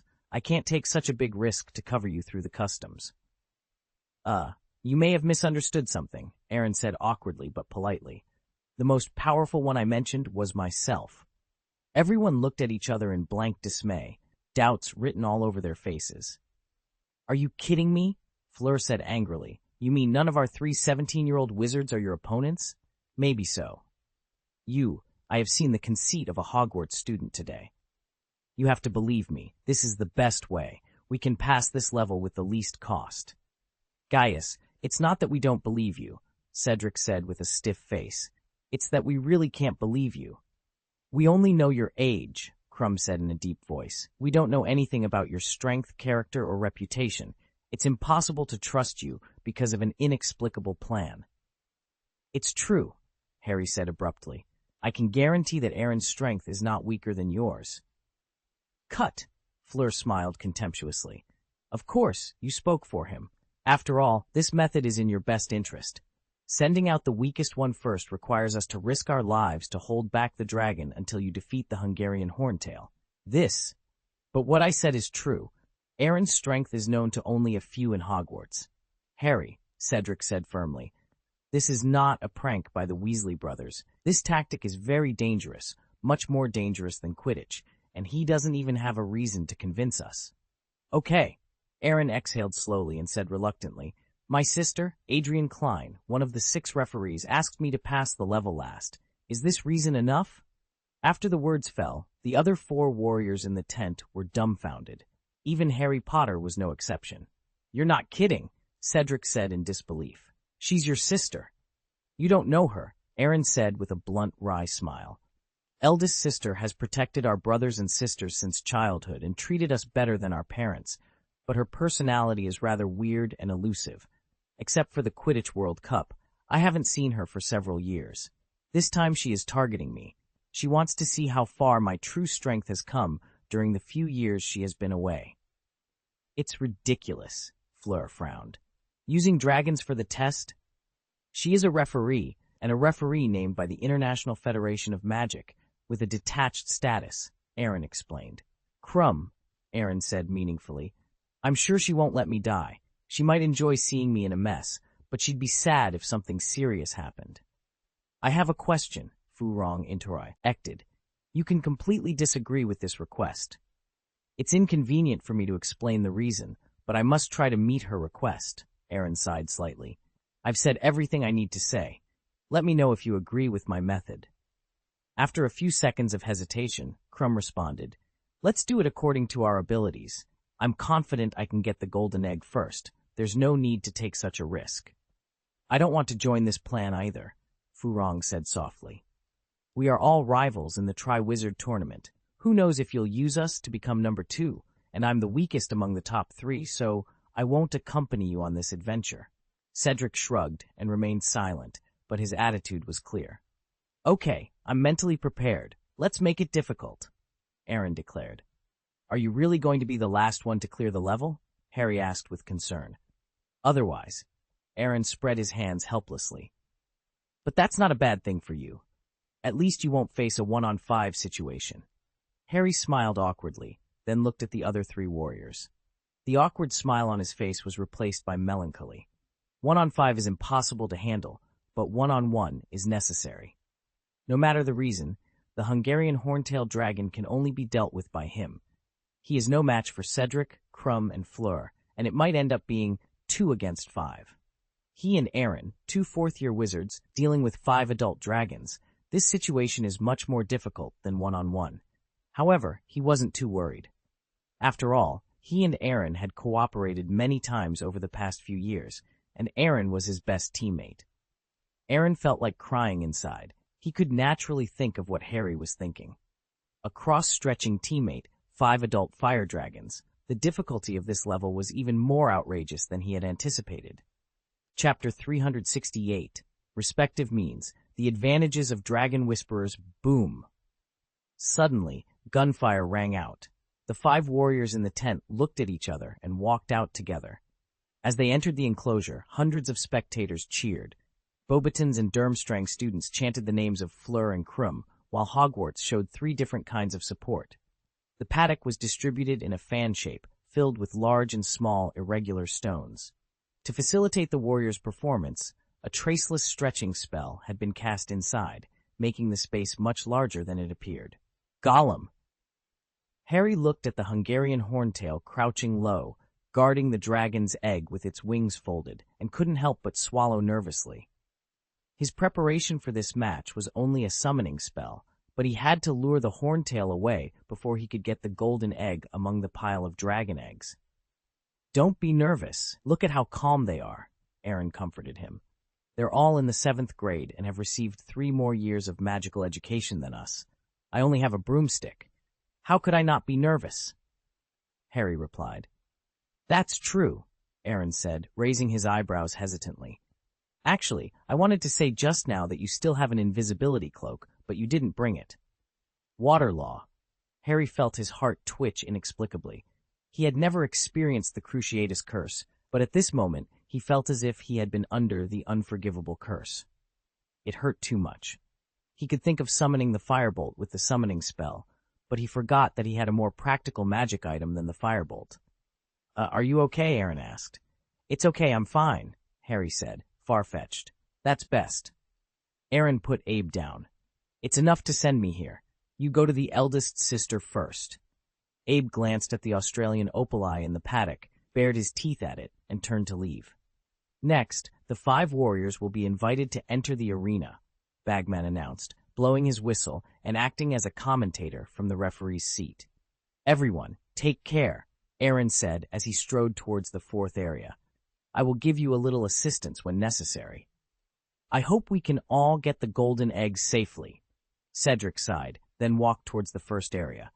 Fleur and Crumb walked towards the 2nd and 3rd areas, respectively. Harry clenched his wand tightly and walked tremblingly into Area 5. He was the last one to enter, but the fastest to act, raising his wand as soon as he took the first step.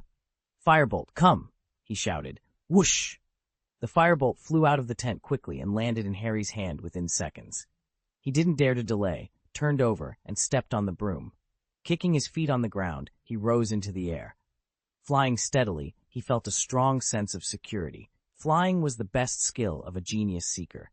Even when facing the Hungarian horntail, he was full of confidence. Next, he just needed to lure the horntail away and find a chance to catch the immobile golden egg, golden snitch, to win the game.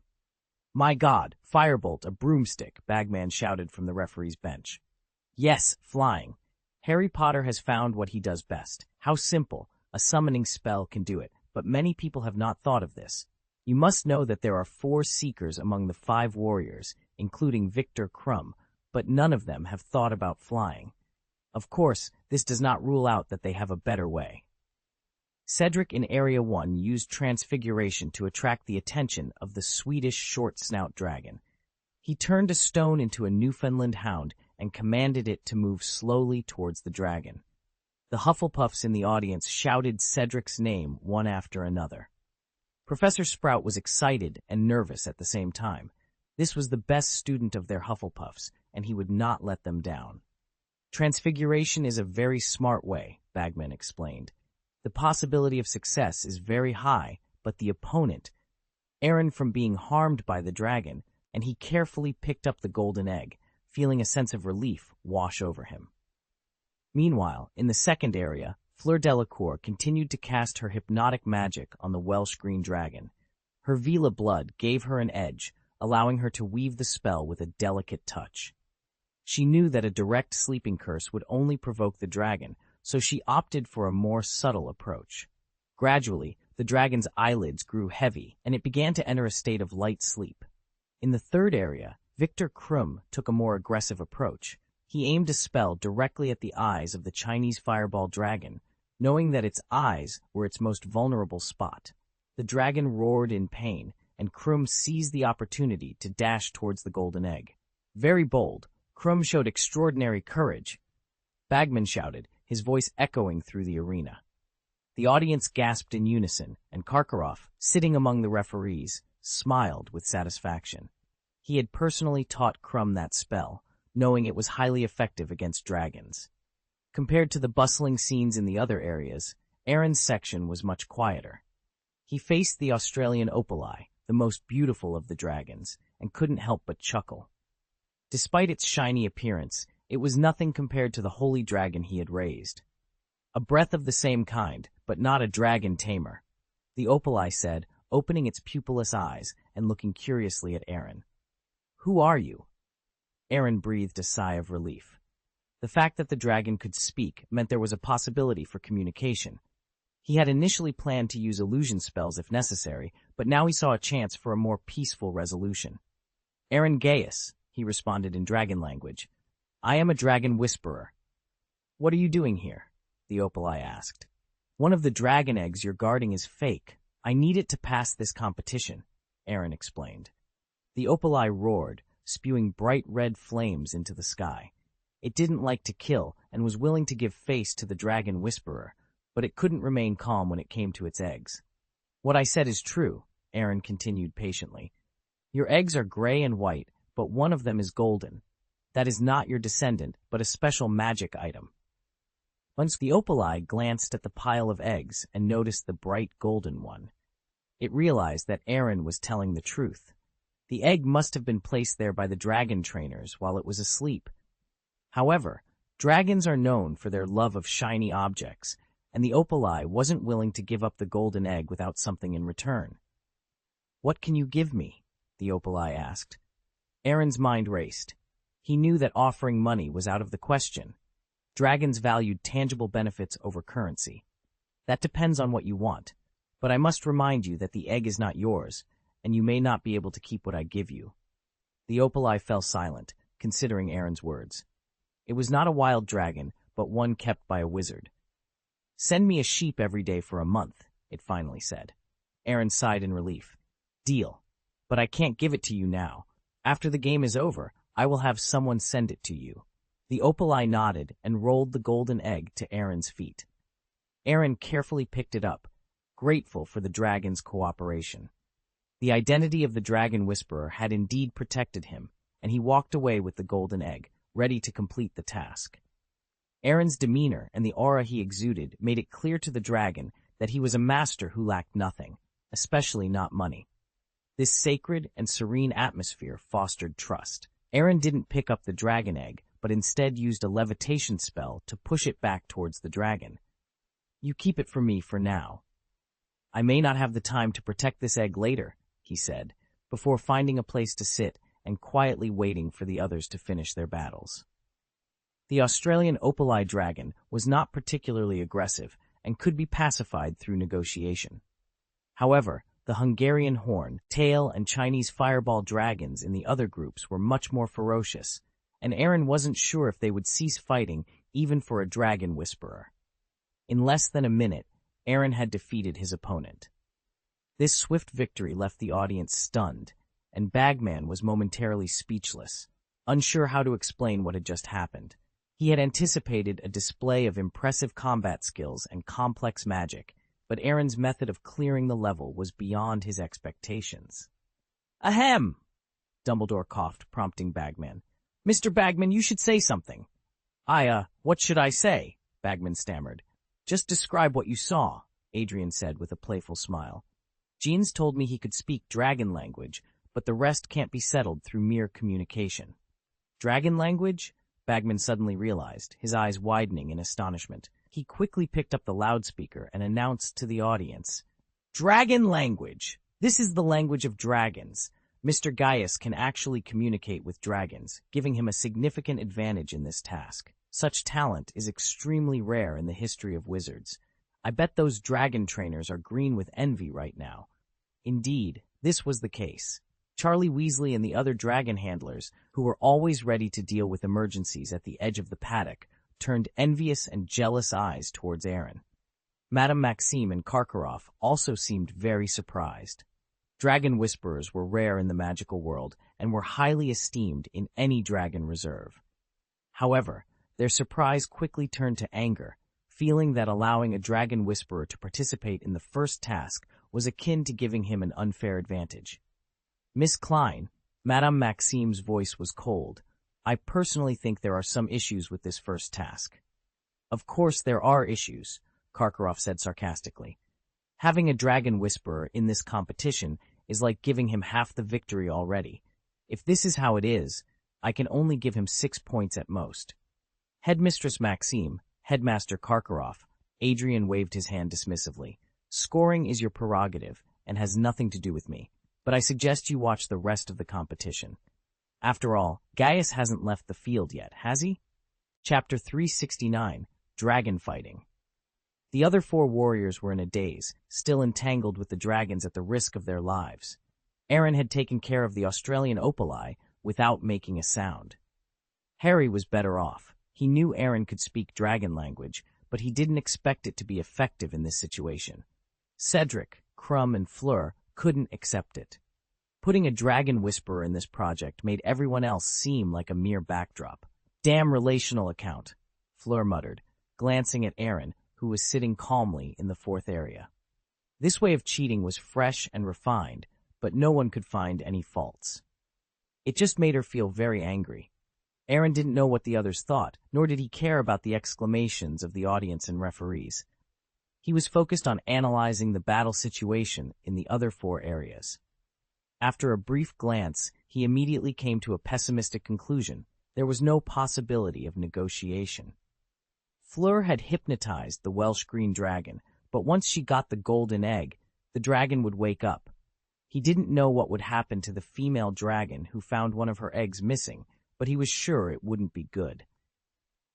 The same was true for the Swedish short snout that Cedric had to deal with, not to mention the Hungarian horntail and the Chinese fireball. The Hungarian horntail chased Harry like a fly. Although it looked extremely dangerous, it still couldn't catch him and was being played around. A dragon in a fit of rage can't be reasoned with, let alone after being robbed of its golden egg. As for the fireball dragon, temporarily blinded by Crumb's eye disease curse, it had already gone mad in a state of rage, even crushing several of the dragon eggs it was guarding. "It's not easy," Aaron murmured. Now it was up to whoever got the golden egg first, and the dragon that person dealt with would be his first opponent. Finally, a few minutes later, Bagman's commentary resounded throughout the paddock. Harry Potter, our youngest warrior, got the golden egg as quickly as possible. Looking up, Aaron saw Harry riding the firebolt, hovering above with a golden egg in his arms. He looked particularly disheveled. Part of his robe was burned off, his arm was injured and bleeding, but the smile on his face was clear.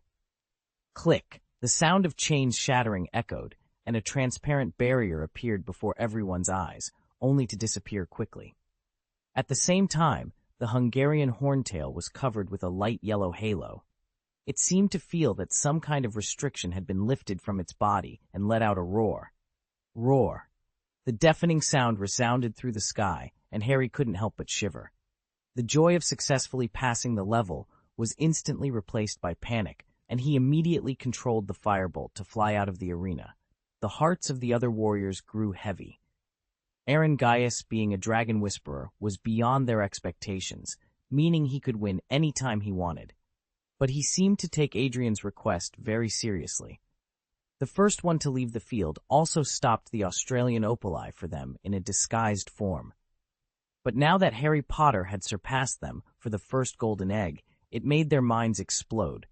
The weakest one cleared the level first, leaving the most ferocious horntail to them.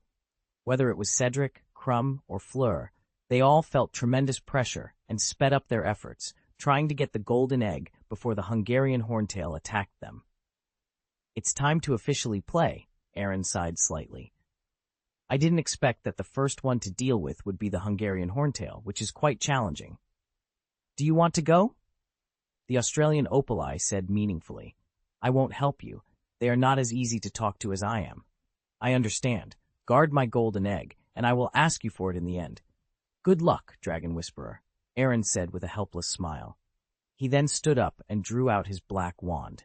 "Leave the Hungarian horntail to me first, and you continue," Aaron notified the otter, her 3 warriors with an amplifying spell. He then waved his wand and cast a provocative sleeping spell directly at the dragon's face. Harry's area, number 1, was adjacent to Aaron's area, number 2. Initially, the Hungarian horntail hesitated, unsure of which target to choose, but now, with Aaron's provocation, it spread its wings and rushed towards him. Seeing this, the Australian opali dragon protectively hugged its nest of dragon eggs and retreated to the edge of the 4th area, clearly indicating it would not participate. The other 3 warriors exchanged bewildered glances, especially Fleur Delacour, who looked particularly puzzled. She had no intention of being the last to pass the level. It was madness. However, despite their doubts, no one would answer their questions. The most important task was to quickly retrieve their own dragon eggs. Aaron's provocation of the Hungarian horntail did not go unnoticed by the audience. All the Slytherin students were sweating nervously for him, unsure of his plan. Adrian, however, showed an interested smile, picked up a fruit plate, and began to watch with meaningful appreciation. "Miss Klein, do you know why he did this?" Dumbledore asked suspiciously. "In order to avoid an arrangement that he doesn't want to accept but finds hard to refuse," Adrian replied meaningfully. Whether Dumbledore understood or not, she didn't care. On the field, Aaron calmly faced the swooping Hungarian horntail and raised his wand. "Protego," he cast, draping a layer of transparent armor over himself, which relieved some of the pressure. "Next, the disillusionment charm," he muttered, and his figure disappeared. The Hungarian horntail, having just rushed over, was momentarily dumbfounded. Where had the human gone? "The disillusionment charm," Bagman explained loudly. "This is a special spell for aurors. I didn't expect Mr. Gaius to master it." "And the Protego charm," Crouch added, turning to Dumbledore. "Are these spells that fourth-year wizards should master?" "Barty, I can only say that Mr. Gaius's talent is beyond your imagination," Dumbledore replied. Unable to find Aaron, the Hungarian horntail raised its head and roared, the sound echoing to the sky. It flew in midair, its icy vertical pupils scanning the ground below. Suddenly, it spewed a mouthful of dragon flames. Crimson flames swept in all directions, and the boulders in the field melted rapidly under the intense heat. The dragon was certain that Aaron had no magical items to fly, and with the limited space of the venue, it was only a matter of time before he was forced out. However, the dragon did not know that Aaron, a fire dragon slayer mage, was immune to flames. Aaron remained calm, almost indifferent. If it weren't for some old bastards on the referee's bench who could see through his disillusionment charm, he would have wanted to experience the dragon flame firsthand. To him, it was no different from soaking in a hot spring, aside from the impact. As Aaron continued to delay the Hungarian horntail in this manner, Crumb managed to retrieve the second dragon egg. The magical barrier in Area 3 was lifted, and the Chinese fireball dragon roared and rose into the sky. It struggled to open its eyes, and the first thing it saw was a half-broken dragon egg. Anger clouded its mind, but when it saw the golden egg in Crumb's hands, a flash of clarity returned to its pupils. Unwillingly, it flew to other areas. Crumb was the second to get the golden egg. Although it was dangerous, he was not injured, Bagman explained. "Great, Victor," Karkaroff applauded excitedly. "Oh no, the Chinese fireball dragon seems to be targeting the second area. Miss Delacour is in danger." Madame Maxime stood up anxiously. On the referee's bench, Fleur managed to hypnotize the Welsh green dragon. However, a furious fireball dragon joined in, which not only jeopardized her progress, but also put her in extreme danger. "Don't worry, Principal Maxim," Karkaroff said with a gleeful smile. "The dragon trainers will take action in time, and Miss S. Klein has assured us that she will ensure her safety." "It will be fine," Adrian comforted. "I have great confidence in him." Roar! The fireball dragon, now enraged, spat out a 20-foot-long flame towards Fleur. Just as she was at a loss, a wall of earth suddenly rose from the ground, blocking the terrifying dragon flame.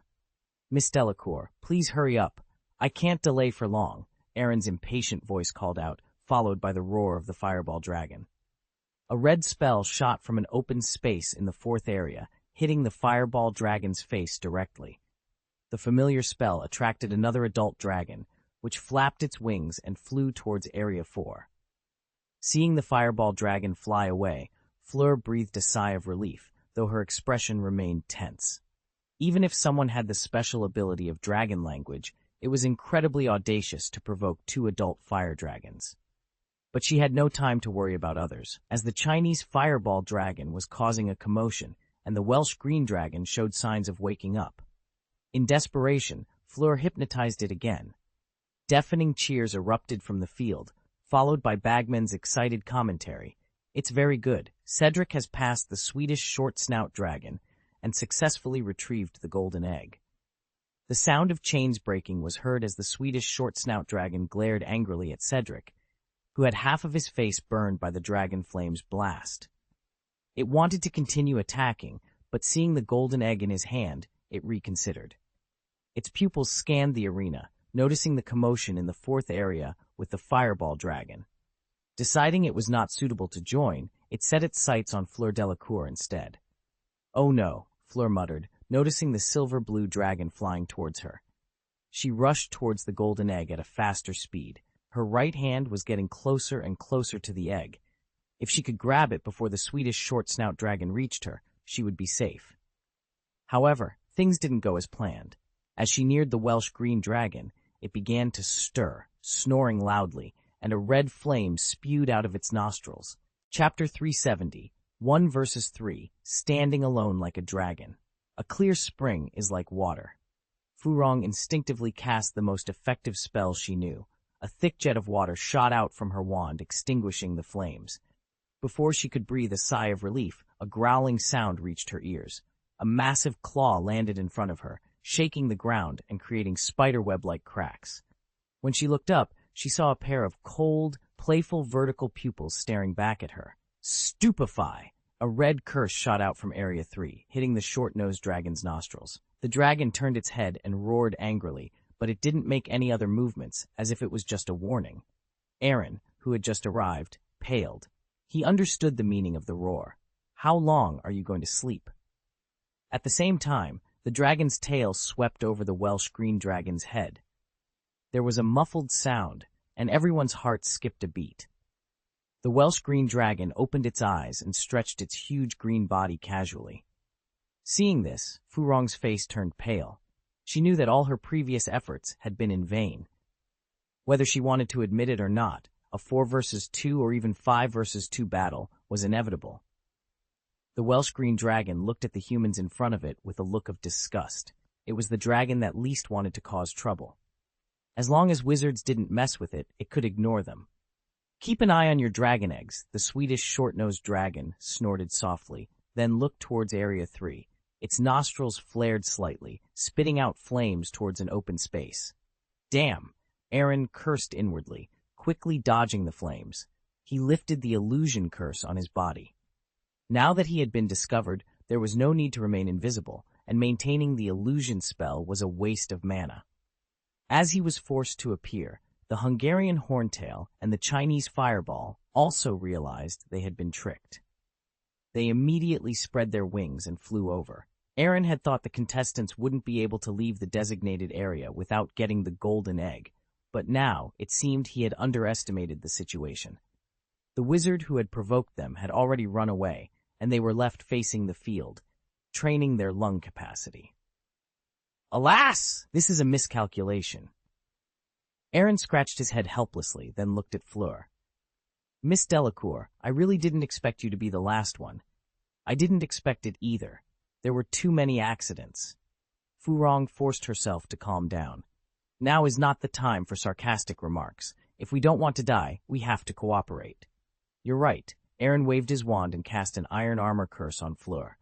"I will distract the Horntail, the short-nosed dragon, and the Fireball. As for the Welsh green dragon, it's up to you because of the rules." "Okay. What did you say?"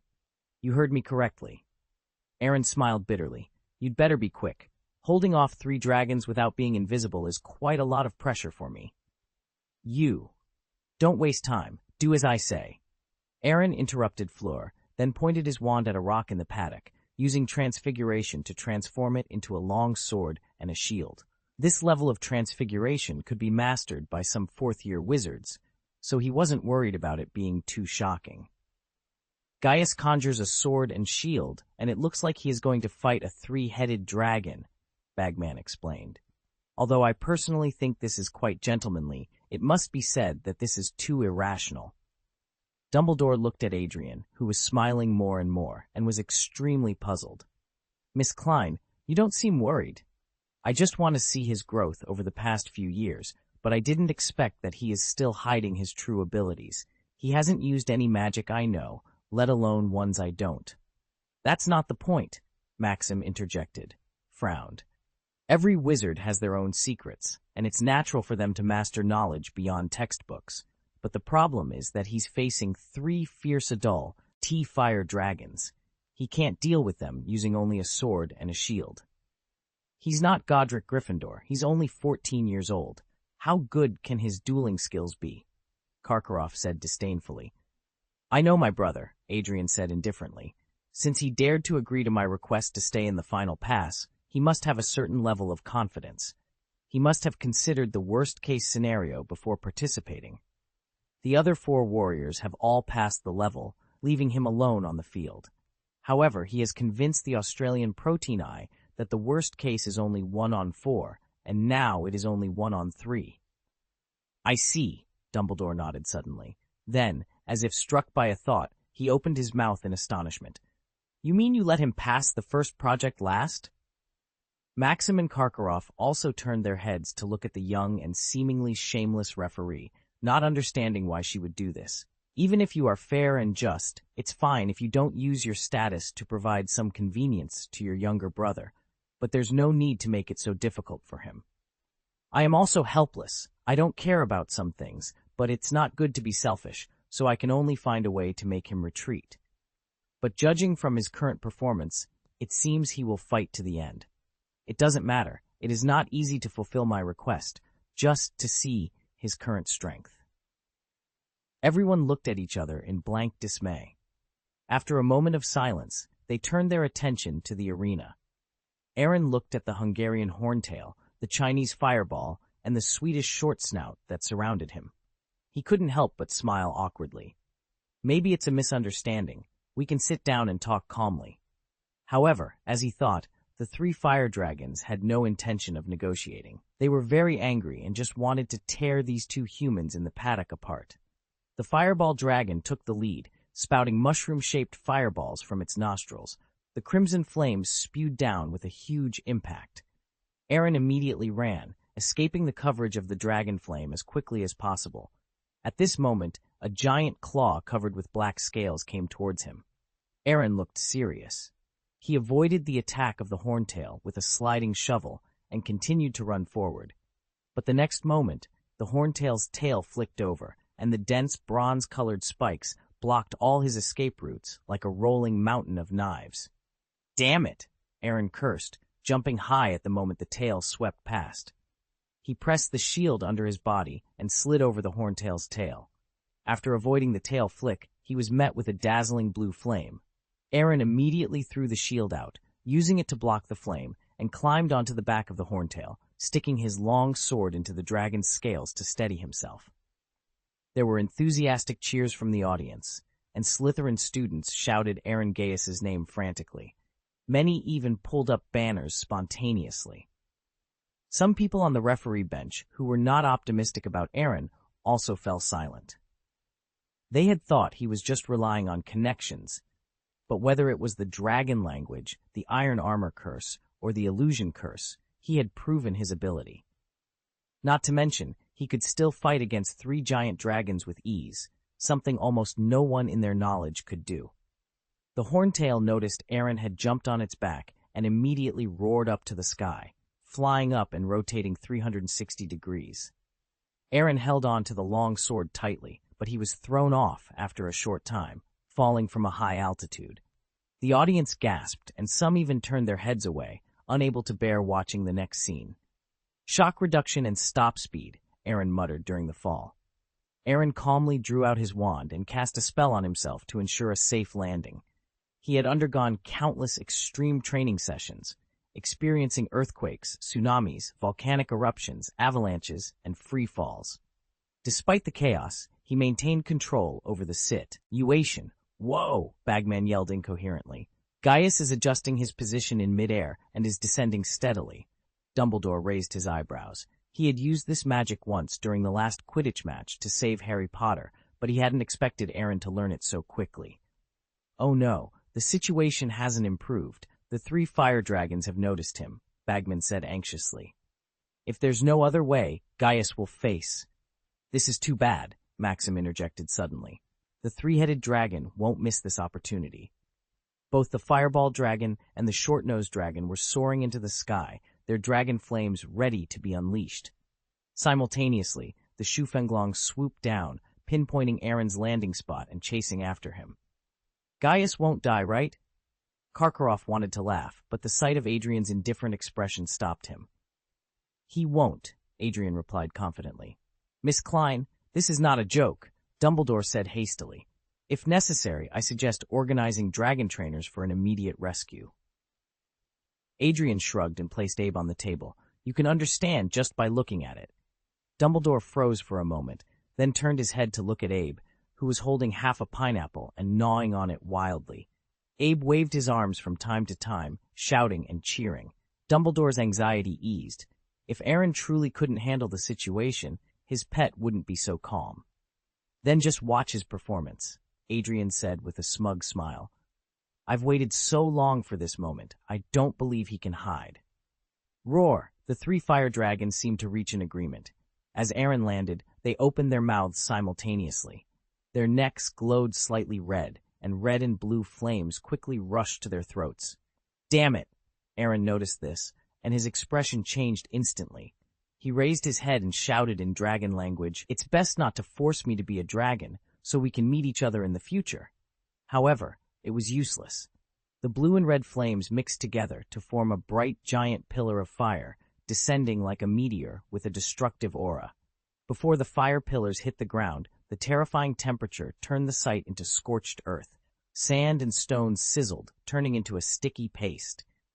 "Oh, it really didn't work out as expected," Aaron sighed resignedly. He didn't do anything, didn't use any magic, and just stood there, welcoming the baptism of the flames. Chapter 371. The Magic of Fighting the Dragon. Everyone standing is rubbish boom. Violent flames rolled in all directions, and the massive impact made the entire enclosure tremble slightly. Fleur Delacour, who was battling the Welsh Green Dragon in the second area, saw Aaron engulfed in flames. The wand in her hand almost slipped to the ground. "What's happening? Is he gone?" she thought, her emotions a whirlwind. She even momentarily forgot about her opponent. In her mind, if Aaron hadn't been helping her by distracting the Swedish Brachiosaurus, he might not have perished.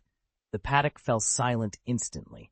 The audience turned pale from the sheer power of the dragon flames. As for Aaron, who was directly hit, they dared not think about his fate. No one could survive such a terrifying blaze.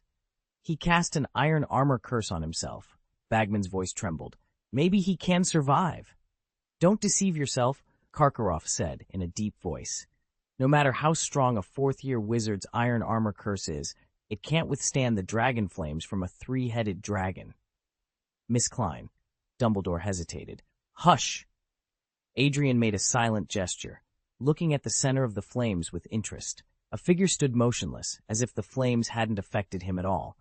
"It's impossible," Barty Crouch murmured in astonishment. "Even an Iron Man should turn into molten iron." "I knew it," Adrian said with a smile. With his ability, he could have avoided the dragon flame before it fell. The fact that he didn't move means he has a way to defend against it. "Mr. Gaius is still alive! It's unbelievable!" Bagman shouted, and the audience erupted in huge cheers. "I knew he would be fine," Draco exclaimed excitedly. "Slytherin will win." Professor Snape slowly sat back down, putting the wand he had just drawn back into his pocket. Hermione quietly wiped away her tears and continued to watch the game as if nothing had happened. The dragon's lungs can swallow flames, the dragon's scales can dissolve flames, and the dragon's sharp claws can wrap flames. Aaron, who was bathing in the dragon flames, couldn't help but stretch. The dragon flame didn't harm him, but the massive impact did cause some trouble. His physical fitness had been raised to the peak of human capability. Otherwise, he might not have withstood it. Aaron walked out of the flames, unscathed, and appeared in everyone's sight. "How did you do that?" Fleur asked in astonishment. "Instead of worrying about that, you should care about the Welsh Green Dragon behind you," Aaron replied. "Eh?" Before Fleur could react, a dragon claw swept her away, sending her flying several meters. The iron armor curse on her body worked, so she wasn't hurt, but she looked a bit more disheveled. "Miss Delacour, could you please hurry up? If it wasn't for my promise to my sister to be the last one to complete the event, I wouldn't be in this mess," Aaron said. Just as Fleur was about to respond, she saw the Swedish Brachiosaurus opening its bloody mouth and lunging at Aaron. "Be careful," she shouted. Aaron shrugged, clenched his right fist, and swung it vigorously the moment the short-nosed dragon bit him.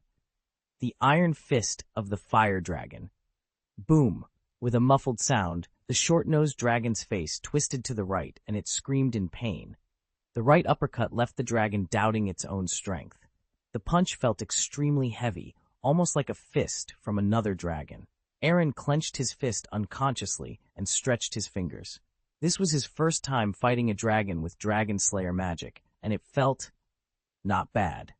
Although he was forced to reveal his Dragon Slayer magic, the three fire dragons left him no choice. Roar! The Hungarian horntail and the Swedish short snout roared in unison. At the same time, spitting dragon flames downward, Aaron took a deep breath. Flames overflowed from the corners of his mouth, and a red magic circle with a dragon-shaped pattern briefly appeared in front of him. Roar of the fire dragon. Crimson flames spewed from his mouth, colliding with two dragon flames in midair. The crimson flame shockwave painted the sky of the arena red. This round of confrontation seemed close, but Aaron knew that a large-scale roar consumed more than half of his mana energy. If he continued like this, he would soon be defenseless. The audience was stunned, many of them dropping their jaws in shock. This was not the flame curse. Magic that could rival a dragon's breath was not something a fourth-year wizard should be able to master. Clap! Clap! Clap! Adrian smiled and clapped his hands. The purpose of the first project has been fulfilled. It's a very strange magic. Uncle Jin's probably doesn't even know about it. What kind of magic is this? Dumbledore asked curiously. He had never heard of a flame more terrifying than dragon flames without a wand. How do I know? But I guess it's magic used to fight dragons, Adrian said thoughtfully. It seems he learned it during his travels, and even my elder sister kept it secret. Travel? Karkaroff asked tentatively. What travel? No comment. Karkaroff smiled awkwardly and didn't ask any more questions. Delacour, don't just watch. This kind of magic consumes a lot of mana.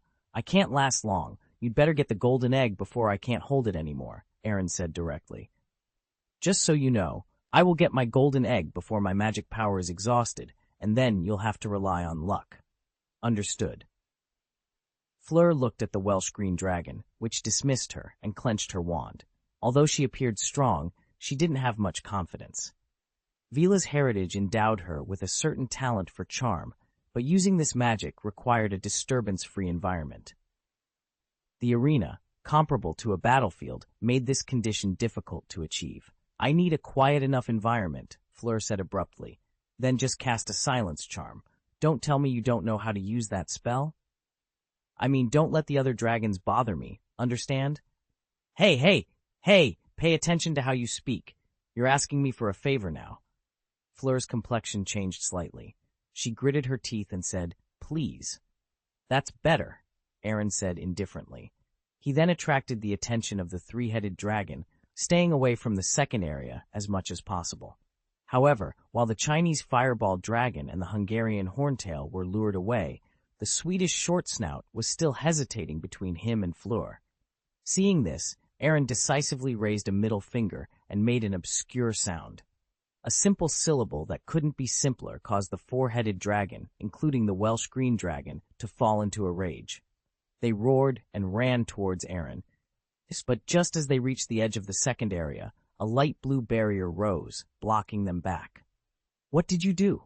Fleur asked angrily. She was about to cast the silence charm, but the Welsh green dragon seemed crazed, scaring her too much to move.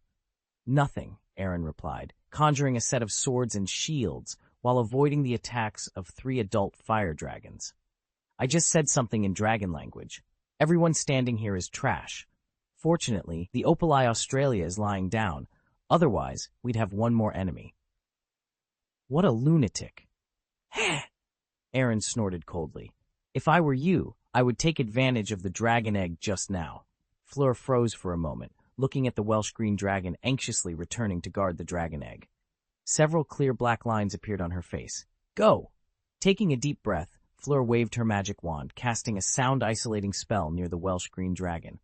She then used hypnotic magic at the fastest speed she had ever managed. Compared to her, Aaron's situation was much more intense. The 3 adult fire dragons seemed to realize that their fiery breath was ineffective against him, so they resorted to attacking with their powerful bodies. Aaron relied solely on his transfiguration skills and exceptional physical fitness to evade them, avoiding the use of Dragon Slayer Mag, IC unless absolutely necessary due to its high mana consumption. 7 or 8 minutes later, Bagman's excited voice echoed from the referee's seat. Miss Delacour has won the golden egg, and the fourth warrior has successfully passed the competition. The audience erupted in warm cheers for her. Although Aaron had captivated the crowd with his incredible fighting methods, Fleur's determination and skill were equally commendable. Passing the competition without injury, her performance was excellent compared to the first 3 warriors. In the second area, Fleur almost cried while holding the golden egg. It had not been easy. Initially, the 3 senior wizards were on equal footing, but the competition rules seemed unfair. First, the weakest, Harry Potter, used his flying skills to secure the golden egg, leaving the most vicious Hungarian horntail on the field.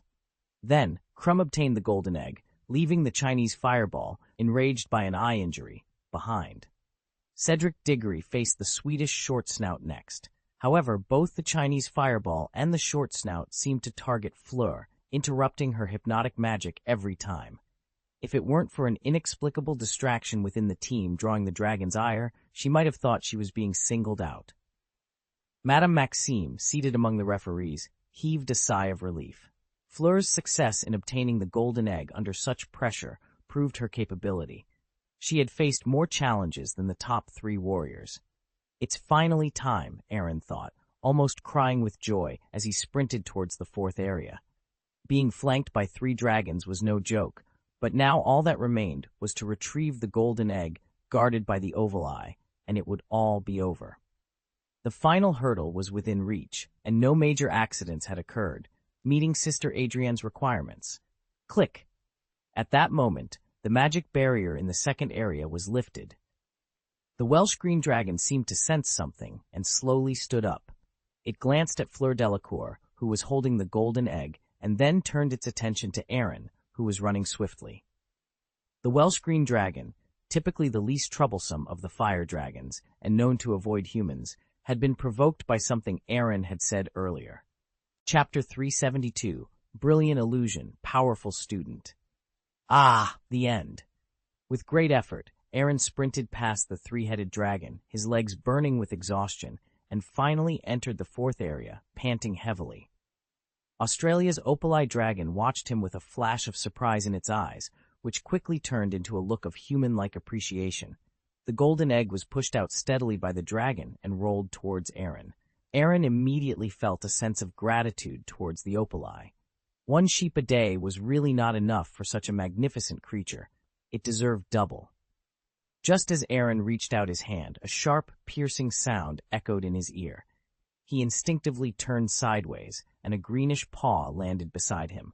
The golden egg was lifted more than 10 meters by the airwave, and Aaron's eyes followed the glint of gold upwards, revealing a Welsh green dragon covered in emerald scales. "Shit, I forgot about you," Aaron muttered. 1 on 4. Bagman's commentary boomed from the referee's seat. "We are so fortunate that the first Triwizard tournament re-hosted after more than a century is this spectacular. Without further ado, let us appreciate the performance of warrior Aaron Gaius." Hearing this, Aaron's face darkened, and his already low spirits sank further. "Do they have to be so cheerful? My chance to get out of here is gone." "Ha!" Aaron forced a gentle smile and spoke in a conciliatory tone. "It was just a misunderstanding." Roar. The Welsh green dragon roared close to his face, its foul breath making Aaron wave his hand subconsciously. This action angered the dragon further, and it swung its sharp claws without hesitation. Aaron immediately raised his shield to block, but the stone shield crumbled like mud before the dragon's might, and he was thrown more than 10 meters away. At the same time, the short-nosed dragon, the fireball dragon, and the tree-peak dragon landed in the fourth area, surrounding Aaron. "Yes, the worst has happened," Aaron sighed, scanning the field continuously until he spotted the golden egg behind the Shufenglong. It was less than 50 meters away, but it might as well have been a natural moat. "Nima, it is basically impossible to pass through the siege of 4 dragons without revealing some abilities. Everyone, if I have wronged you in any way, I apologize. There's no need to chase me like this." But what responded to him were 4 pairs of cold, vertical pupils, each filled with angry flames. They didn't take Aaron seriously, but who made him provoke them again and again? Dragons are inherently arrogant, and even dragon whisperers can't insult their dignity. The different types of dragons reached a tacit understanding at once. Okay, then there's nothing to talk about. Aaron shook his head helplessly. Red flames burst from each of his hands as he assumed a fighting stance. The Hungarian tree-peak dragon swung its tail, the Chinese fireball dragon and the Welsh green dragon swung their claws, and the Swedish short-nosed dragon flew into the sky, breathing fire to seal his last escape route. Boom, boom, boom, boom. After a violent collision, all the dragons except the short-nosed dragon hissed in pain. These were female dragons about to hatch their eggs, and their whining made one's heart ache uncontrollably. Everyone watched the field curiously. The blue and white flames had been extinguished, and the 3 fire dragons were nursing their scratched claws and tails. But Aaron, who was surrounded by them, stood motionless. Not only was he uninjured, but even his collar remained pristine. Snap! Aaron snapped his fingers and picked up the last golden egg from the back of the Welsh green dragon. With his appearance, Aaron, who was surrounded by dragons, also turned into a phantom and disappeared. "It's too irrational to be tough with you guys," he murmured. Aaron raised the golden egg in his hand, taunting the 4-headed dragon. "The game is over. I won this time." The fire dragon seemed momentarily stunned, and dozens of dragon trainers who had been guarding the edge of the paddock immediately stepped forward to calm them. "Is this an illusion?" Bagman said suspiciously. "But it's too realistic." Regardless, Mr. Gaius has secured the golden egg and successfully passed the first task of the Triwizard Tournament. The Slytherins erupted in wild cheers, joined by students from Durmstrang and Beauxbatons. Although Aaron was the last to complete the task, his skill was undeniable. Unlike Harry, he didn't resort to tricks, but delivered a spectacular performance. If it weren't for him, the other 3 warriors, besides Harry, would have suffered more than just minor injuries. "A very clever illusion," Dumbledore applauded with a smile. With his abilities, he could see through the illusion, but most people couldn't and would only realize it after the game was over. "What's even more clever is his method," Adrian said, rubbing Abe's head with some dissatisfaction. "From start to finish, he used a special magic that I don't understand. This is the tradition of the Gaius family. If you can hide 1 point, you will never reveal 2. But it doesn't matter. There are 2 more events, and I'm sure I can force more out of him." Dumbledore's smile widened. He was pleased with Adrian's idea. He had always wanted to know Aaron's true strength, but never had the chance. He never thought the Triwizard Tournament would fulfill his wish. "It's time to score," Barty Crouch reminded. "The last warrior for us is also the best warrior." The referees raised their wands, and numbers sprayed out. Barty Crouch gave 9, Ludo Bagman 10, Dumbledore 10, Maxim 9, and Karkaroff 8. Aaron scored 46 out of 50. He was quite satisfied with this number. After all, he was aiming for the championship, so the more points he got in the first event, the better. As he left the venue, Draco and all the Slytherins surrounded him with smiles. "It's so beautiful. You actually fought a dragon head-on," Draco said, pointing to the badge on his body. "I think it is necessary to change the design." "No need. That's enough to upset me." "That's a 4-headed dragon. How did you do it?" Naylor asked incredulously. "And the dragon language. We didn't even know you had this ability." "Talent. Mainly talent. You can't envy it," Aaron responded solemnly. "You can do it any time you want," said Professor Snape. "But for now, let Gaius visit Madame Pomfrey. Aaron needs a quiet environment to rest, and no one will disturb him, at least not Slytherin." "Professor," Aaron said emotionally, "you still understand me?" "Go," Snape nodded lightly. "Do you need someone to see you off?" "We can." Several seniors immediately stood up. "There's no need for this," Aaron resolutely refused, then turned and walked towards the tent. At this time, Abe ran over and slammed into Aaron's arms. "Don't worry, your master is fine," Aaron comforted, but the corner of his mouth twitched as soon as he finished speaking. There was a circle of dragon fruit seeds around the edge of Abe's mouth. This guy was obviously big-hearted, still in the mood to eat while Aaron was taking risks and fighting. Aaron walked into the tent and smelled an indescribable odor. 3 of the 4 warriors were there. Fleur was drinking a bottle of potion of an unknown color in her seat.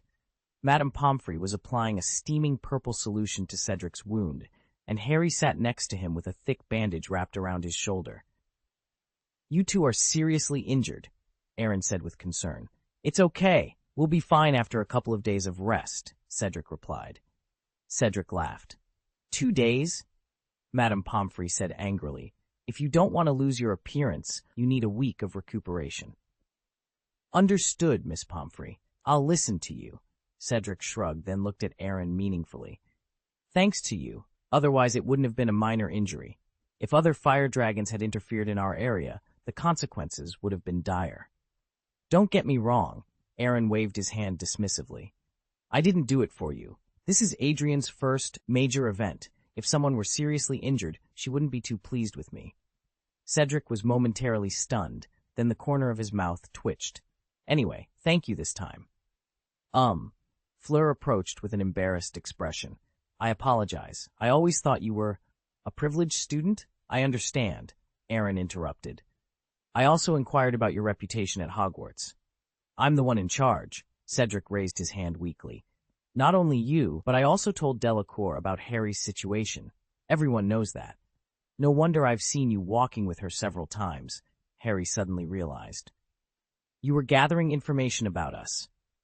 "Besides Diggory, I also asked other people," Fleur admitted, smiling awkwardly but politely.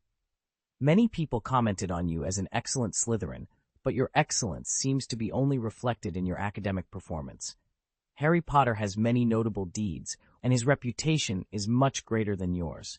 But apart from being the savior and his Quidditch achievements, there are only violations of school rules." "The evaluation is quite accurate," Harry said, looking embarrassed. He couldn't refute it. It seemed true. Aaron spread his hands indifferently, feeling a bit proud. The past few years at Hogwarts had proven his character design successful. Except for a few people, no one doubted his true strength. However, after the Triwizard Tournament, his label would change from a model student to a powerful model student, which was somewhat inevitable. After all, he wasn't fully prepared for this. Chapter 373, Reporter Interview, Noise in the Golden Egg. "The information I collected, coupled with your age of 14, your sister's special status as a referee, and other factors, all make me suspect that you are just a relational accountant seeking fame through the back door. Maybe you are considered excellent among your peers, but there is still a certain gap between you and the senior students. All in all, that's how misunderstandings arise," Forong said with a trace of tenderness in her eyes. "Thank you for helping me on the field." "You don't need to thank me," Aaron waved his hand indifferently. "If it wasn't for not wanting to embarrass my sister, it wouldn't be Harry's turn to be number 1. The following projects should not be so dangerous. I hope you perform well." The corners of Forong's eyes twitched slightly, and the tenderness in her eyes became indescribably complicated. After a moment of silence, she couldn't help but laugh. "I don't need you to tell me this." "That's good. Otherwise, I probably have to clean up the mess again," Aaron said bluntly. Forong snorted softly, turned, and left the tent. "Gaius?" Cedric looked at him speechlessly. "Where is your usual EQ? Can't you see that Delacour treats you a little differently?" "You know what?"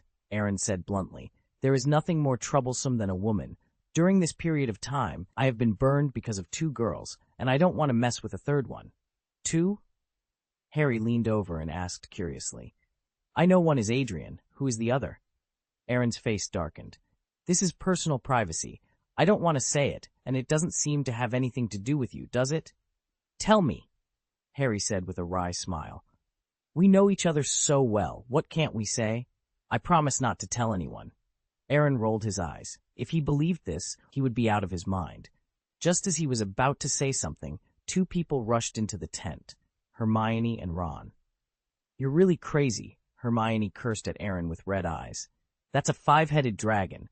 Even if you want to express yourself, you don't have to take such a big risk." I'll be fine. I'll be fine." "That's not okay. What if something happens?"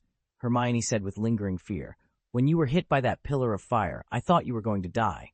"It's true," Ron added. "It's the first time I've seen her so pale and crying." I didn't cry, Hermione interrupted Ron with an ugly face, and then looked at Aaron with a serious expression. There are 2 more competitions in the future. You have to promise me that you must never take any risks. This. Aaron really wanted to say that it was not up to him to decide whether to take the risk or not, but he nodded helplessly when he saw the other party's angry and pleading eyes. Harry and Cedric looked at each other, tacitly thinking that Hermione was the second girl who troubled Aaron. Harry, Ron looked at him embarrassedly. I don't think you're crazy enough to sign up yourself. Have you finally figured it out? Harry said coldly. It took you so long to understand? I'm not the only one who thinks this way. Everyone is talking about you behind your back. I guess I should. Needless to say, interrupted Harry. It's okay. Just forget about it.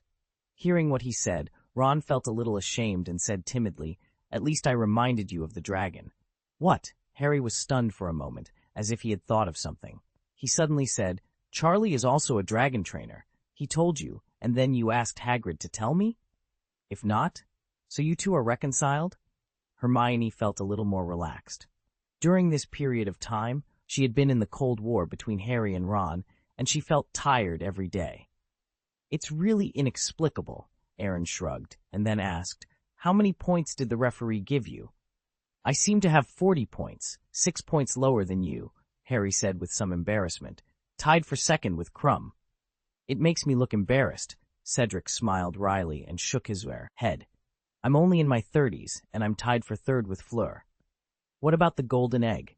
Adrian says there will be clues to the second task inside the golden egg. What kind of clues do you have when you get it? Cedric said, exasperated. It's true. I'm impatient.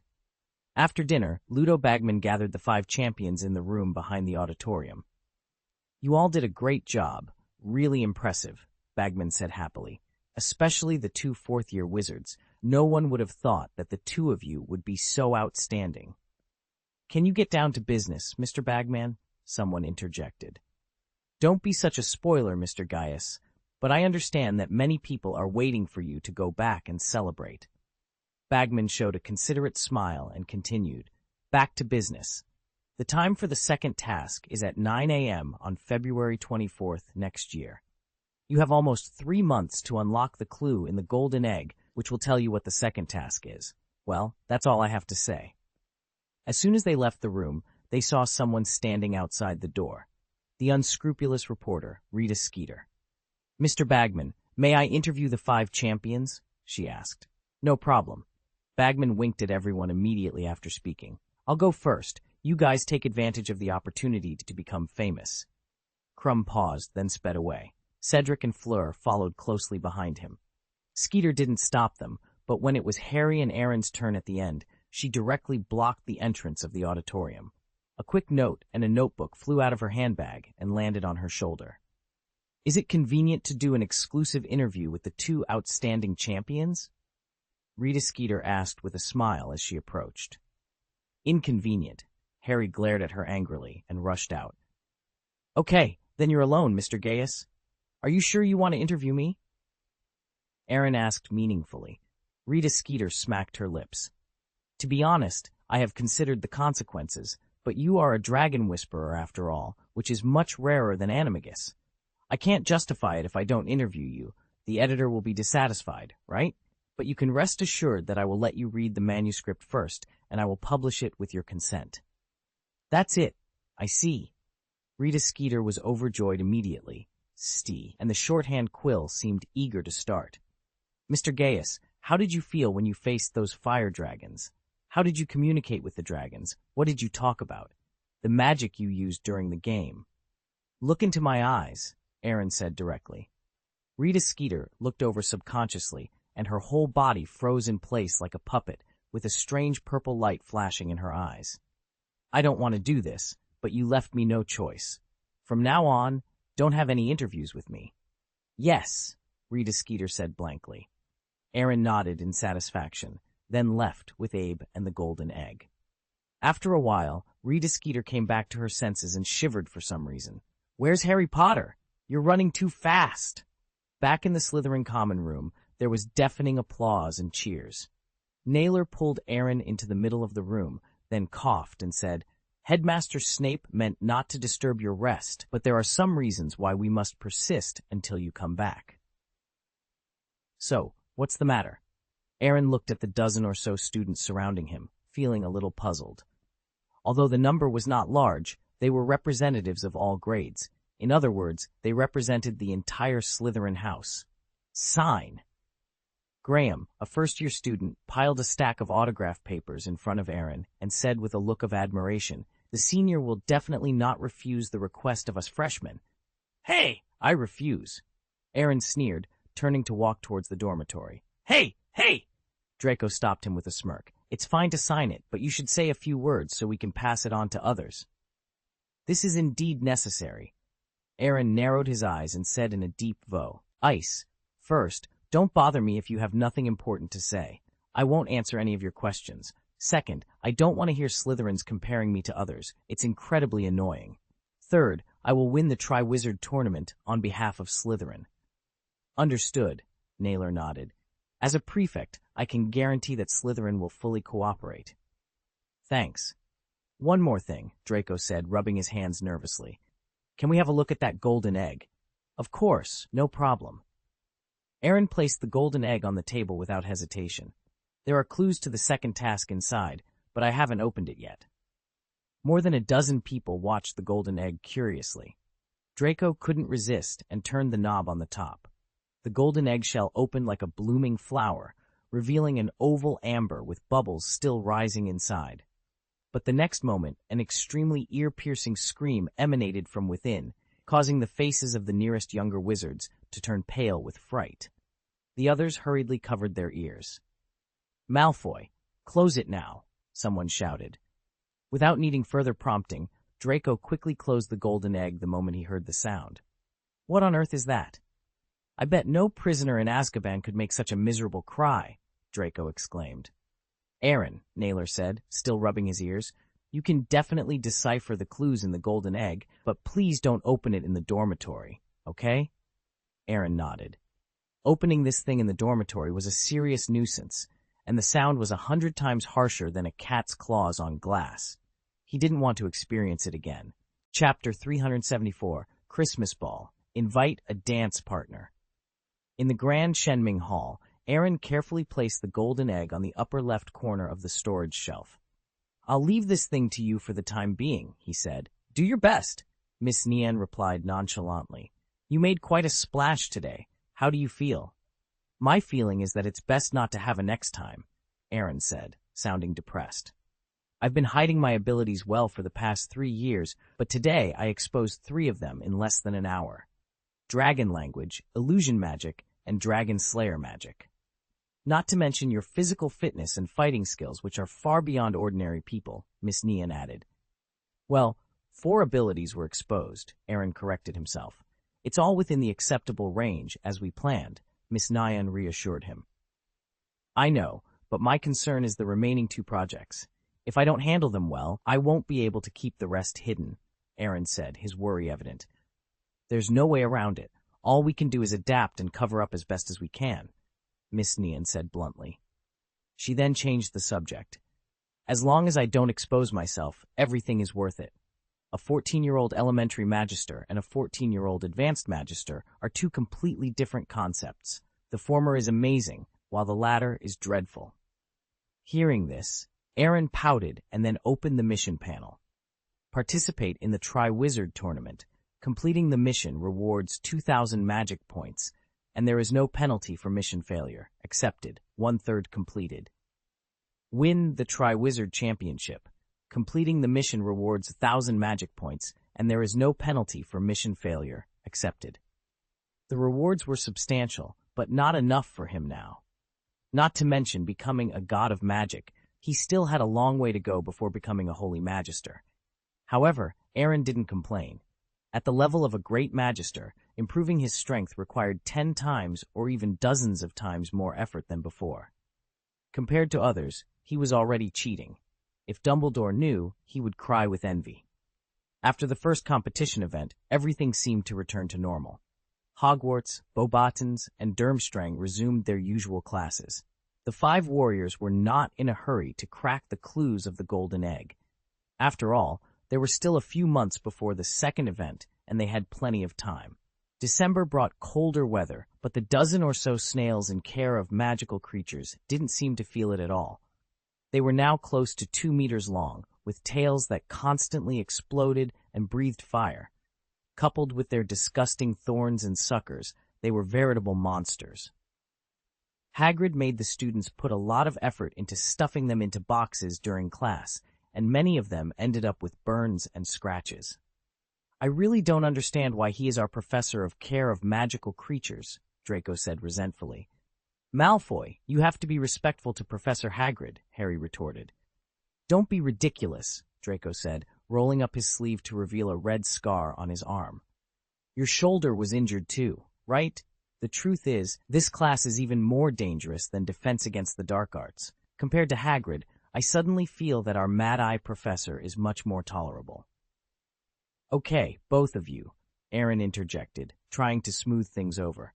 "Let's not argue." "Fine," Draco said reluctantly, "but I really don't think he's worthy of being a teacher. In fact, Hagrid knows a lot about magical creatures, but these snails don't seem to be within his expertise," Aaron said.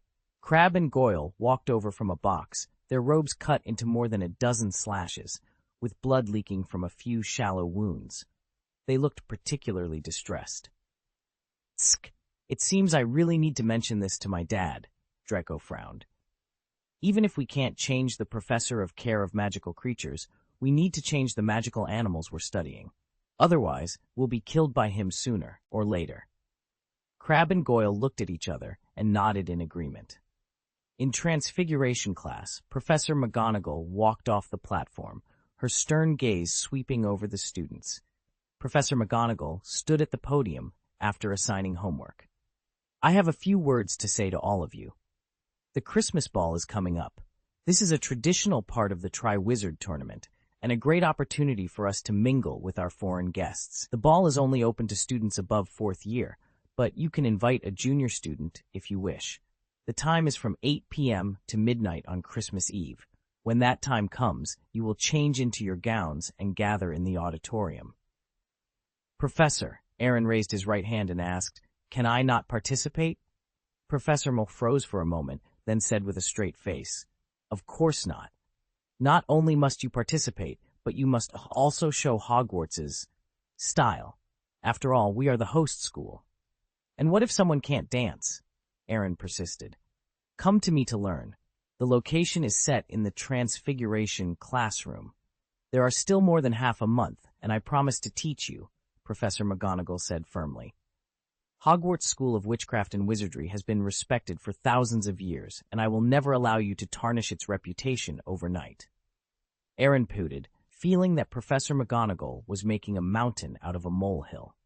It seemed ridiculous that thousands of years of reputation could be affected because someone couldn't dance. At that moment, the bell rang, signaling the end of class. The students hurriedly stuffed their books into their backpacks, causing chaos in the classroom. "Potter, Gaius, you two stay here," Professor McGonagall said loudly. "I have something to tell you." The two looked at each other and sat back in their seats. After everyone else had left, Professor McGonagall walked between them. "According to tradition, the champions of the Triwizard Tournament must dance, so you must have your own partners." "What?" Aaron's mouth dropped open in astonishment. "Isn't this tradition a bit difficult?" "What partner?" Harry asked, looking confused. "A dance partner for the Christmas ball," Aaron explained a bit awkwardly. "You've lived with Muggle relatives for more than 10 years, so you don't understand this?" Harry's eyes glazed over, and he shuddered at the thought of his uncle and aunt at those parties. "Professor, I don't." "No." Professor McGonagall interrupted him resolutely, as if she knew what he was going to say. "The champion is the representative of the school and the face of Hogwarts, so you can't refuse." "Professor, I'm sorry to ask. If I have something to do at home, or if I'm not at school for Christmas break, can I not go?" "It's a smart idea, but unfortunately I can't allow it," Professor McGonagall said meaningfully. "Miss Klein knows about the Yule Ball, and she asked me to tell you that you must attend." "She's too strict," Aaron said angrily. "Don't say she's just my cousin, even my parents." "That's what your parents meant too," Professor McGonagall interjected. Aaron felt like a herd of wild horses was galloping past. Understood, I will participate. Very good, Professor McGonagall nodded in satisfaction, then looked at Harry. Potter, do you have any questions? No, no more, Harry replied. Then I hope you can find a dance partner as soon as possible. Both of them walked out of the classroom with a sigh, depressed that they had to go to the Yule Ball. Forgive me, Harry smiled wryly. Finding a partner to dance with is even more difficult than climbing a mountain. You can do it yourself. Aaron patted Harry on the shoulder. For the sake of our friendship, I'll give you a piece of advice. Quickly find a dance partner. If you wait too long, others will have already picked the best ones. Not only do you have to find a partner, but you also have to be able to dance. Can you dance? Harry asked. Aaron raised his right hand, showing a small gap between his index finger and thumb. I understand this a little bit. The corners of Harry's eyes twitched slightly. He thought he knew Aaron better. A little bit? That's 1,000,000 bits. The next day, Hogwarts was filled with a lively atmosphere. Many students were excited about the upcoming dance, and the anticipation was palpable. Girls were more passionate, and they could be seen discussing the Christmas party in groups of 3 or 4, almost everywhere. The 5 champions of the Triwizard Tournament naturally became popular, and people frequently invited them to be dance partners. Aaron didn't know how the other champions handled it, but he had already rejected the invitations of 3 girls that morning. The thought of more girls approaching him gave him a headache. He knew he had to act quickly. Otherwise, it was only a matter of time before he was overwhelmed. After hesitating for a long time, Aaron picked up his book and walked towards the library. As expected, a group of girls surrounded Crumb, chattering about who he would choose as his dance partner. Not far away, Hermione was quietly reading a book by herself. I knew you would be here, Aaron said, placing his book on the desk. He looked at Hermione and asked directly, Miss Granger, would you like to be my dance partner? What? A blush rose on Hermione's face, and her heart skipped a beat. After a moment of daze, she turned her eyes back to the book, still blushing. I promise. That's good, Aaron sighed in relief. This is the first time I've invited a girl to dance. Fortunately, you didn't refuse. Otherwise, I would have been embarrassed. Why did you choose me? Hermione asked, her curiosity piqued.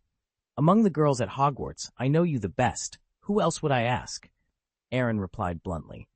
Just for that reason? Hermione's eyes twitched slightly, and a complex expression flashed across her face. Not entirely, Aaron admitted, scratching his head. First of all, you're the most reliable person I know, which saves a lot of trouble. And second, you're very beautiful. Wait, Hermione interrupted hastily. You think I'm beautiful? You really think so? Aaron froze for a moment, then looked at the girl in front of him carefully. He couldn't help but chuckle. How unconfident are you in yourself? Hermione smiled, embarrassed. Looks like I have to dress up for the prom. Chapter 375, Clues for the Second Task, Dance Partner, and Hostage. So, you still invited her? Missy couldn't help but purse her lips. I don't object, and I agree with your decision, but isn't it a little too hasty? This kind of thing should be done sooner rather than later. Procrastinating is just asking for trouble, and for me, there aren't many choices for dance partners, Aaron explained, raising a finger. First of all, the seniors are all excluded. Not because they aren't beautiful, but because they look at me like a wolf looks at a little white rabbit. I'm afraid they might eat me. Secondly, all unfamiliar people are excluded. The tradition of the Triwizard Tournament may have some special meaning. Otherwise, our vice principal's attitude wouldn't be so tough. Some of the schoolgirls are suitable, but they also have to go home for Christmas. This way, there aren't many choices. And the most reliable of these is Hermione Granger. The most important thing is that now that you've decided to attend the Christmas ball, it's necessary to find a dance partner as soon as possible. Otherwise, it would be extremely embarrassing for the lead dancer to have no partner. Let's not go dancing. Can we use an illusion to cover it up? It's not that I haven't thought about it, but can you guarantee that Dumbledore will not attend the ball? No, the principal will definitely appear. Then it's settled. Aaron spread his hands. Choose a partner early, so you don't have to worry about this nonsense. Wouldn't it be nice to have time to practice the forbidden magic circle? With our current level, we are still far from being able to do it. The thought body curled its lips and said, "Forbidden magic is the magic that only holy magisters can use. The practice under the ultimate magic circle is entrusted to you, and I will find time to practice the forbidden magic circle. Be proficient in advance, and when the time is ripe, it will be easier to take back the thought body and practice again." All right. How is the secret of that golden egg going? Aaron asked. It's almost there. The thought body took the golden egg from the storage shelf. There will be a terrible sound when this thing is opened, but it cannot be denied that the clue to the next task is in this sound. I think as long as we filter out the noise part, we can get what we want. While speaking, the thought body pointed its wand at the hot spring pool in the main hall, and a cloud of clear water flew out of the pool and wrapped the golden egg in it. The knob on the top of the golden egg turned on automatically, and a wonderful voice began to wander in the hall. Find us where our voices sound. We cannot sing on the ground. When you search, think carefully. We stole your dearest baby. You only have 1 hour to find and recover what we took. After an hour, there's no hope. It's gone, and it's gone forever. Click. The thought body closed the golden egg. This is the clue to the second task, a concise and clear ballad. The location is underwater, and it involves singing. Aaron touched his chin and pondered for a while. Mermaids. It must be mermaids. That's right. If there are no accidents, the location should be Black Lake. The second task is to find the item stolen by the mermaids from the Black Lake within an hour. But the question is, what do I have that they can grab? Aaron asked with some doubts.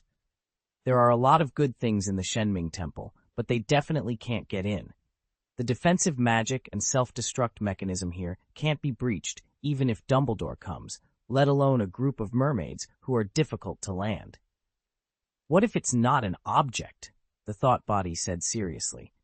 Aaron froze for a moment, turned his head to look at Abe, who was swimming in the pool, and the corner of his mouth twitched involuntarily. Don't be ridiculous, mermaids wanting to catch a dragon. It would be nice if they weren't roasted into dried fish. It can't be it. Absolutely impossible. It's so important to us that we have to go to the Black Lake too. Aaron frowned, deep in thought. How many people are left besides Abe? Professor Snape? No, unless the mermaid wants to risk offending the head of Slytherin, she wouldn't be so foolish. There are quite a few classmates and friends. Draco, Siren, Naylor, Harry, Hermione. I'll go. Gan! Aaron's eyes flashed with anger as he seemed to understand something. No wonder the warrior is required to have a dance partner. It's obviously a hostage for the mermaid. If there's no suitable partner, they will kidnap the dance partner. It's much easier to kidnap students, and there's no danger. You really know how to play. Sinianti patted his forehead. Is it still too late to change a partner? I'm afraid it's too late, Aaron replied, calming down. Besides, the partner is only an option. No matter who the mermaid kidnaps, I have to rescue them according to the rules of the game. In that case, the second task is mainly about breathing underwater for an hour. The water avoidance charm can be used, and with Captain Jack's compass, it should be easy to find someone. Does this mean that the water avoidance charm and the compass will be exposed in this task? Aaron asked, feeling a bit of a headache. You can also try using the bubblehead charm, the thought body suggested. Although it's not as effective as the water avoidance charm, at least you can breathe underwater, and at worst, you can swim a little longer. Let's use the water avoidance charm, Aaron said helplessly. This magic isn't so shocking. At least it's considered low-key compared to the first task. As for Captain Jack's compass, I'll try not to take it out. Whatever makes you happy, the thought body shrugged indifferently, then handed the golden egg to Aaron. This thing is useless now, but I don't know if the school will recycle it. It's okay to keep it with me. It was the last week of term, and Christmas was only a few days away. The school was getting more and more lively, and you could hear all kinds of news about the Christmas ball everywhere, though 8 out of 10 sentences were rumors. The teaching mentality of some teachers had also changed. Professor Flitwick allowed everyone to chat in class, and Professor Bin's lectures were even more boring. However, Professor McGonagall and Professor Moody were as conscientious as ever. As for Professor Snape, he required all students to write homework in the last class. Students above the 4th grade sat scattered in the auditorium, writing diligently on their parchment, while Professor Snape patrolled around to maintain order. Finished. Aaron handed 3 pages of parchment to Professor Snape. Snape glanced briefly, and the corner of his mouth curled up. Good job. Come to my office after class. Understood. Aaron yawned and was about to go back to practice depicting the forbidden magic circle. It's terrible. If we do this, we are the only ones who can't find a partner. Ron's voice suddenly reached Aaron's ears, immediately piquing his interest. He put down his notebook and sat down in front of them. What did you just say? You haven't found a dance partner yet? It's embarrassing, isn't it? But it's not just us who couldn't find a partner. Neville, too, Ron teased. These days, he often practices dancing alone in the dormitory.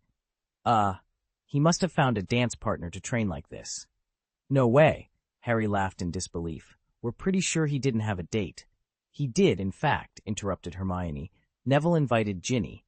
Ron and Harry looked at each other. It's even more depressing now.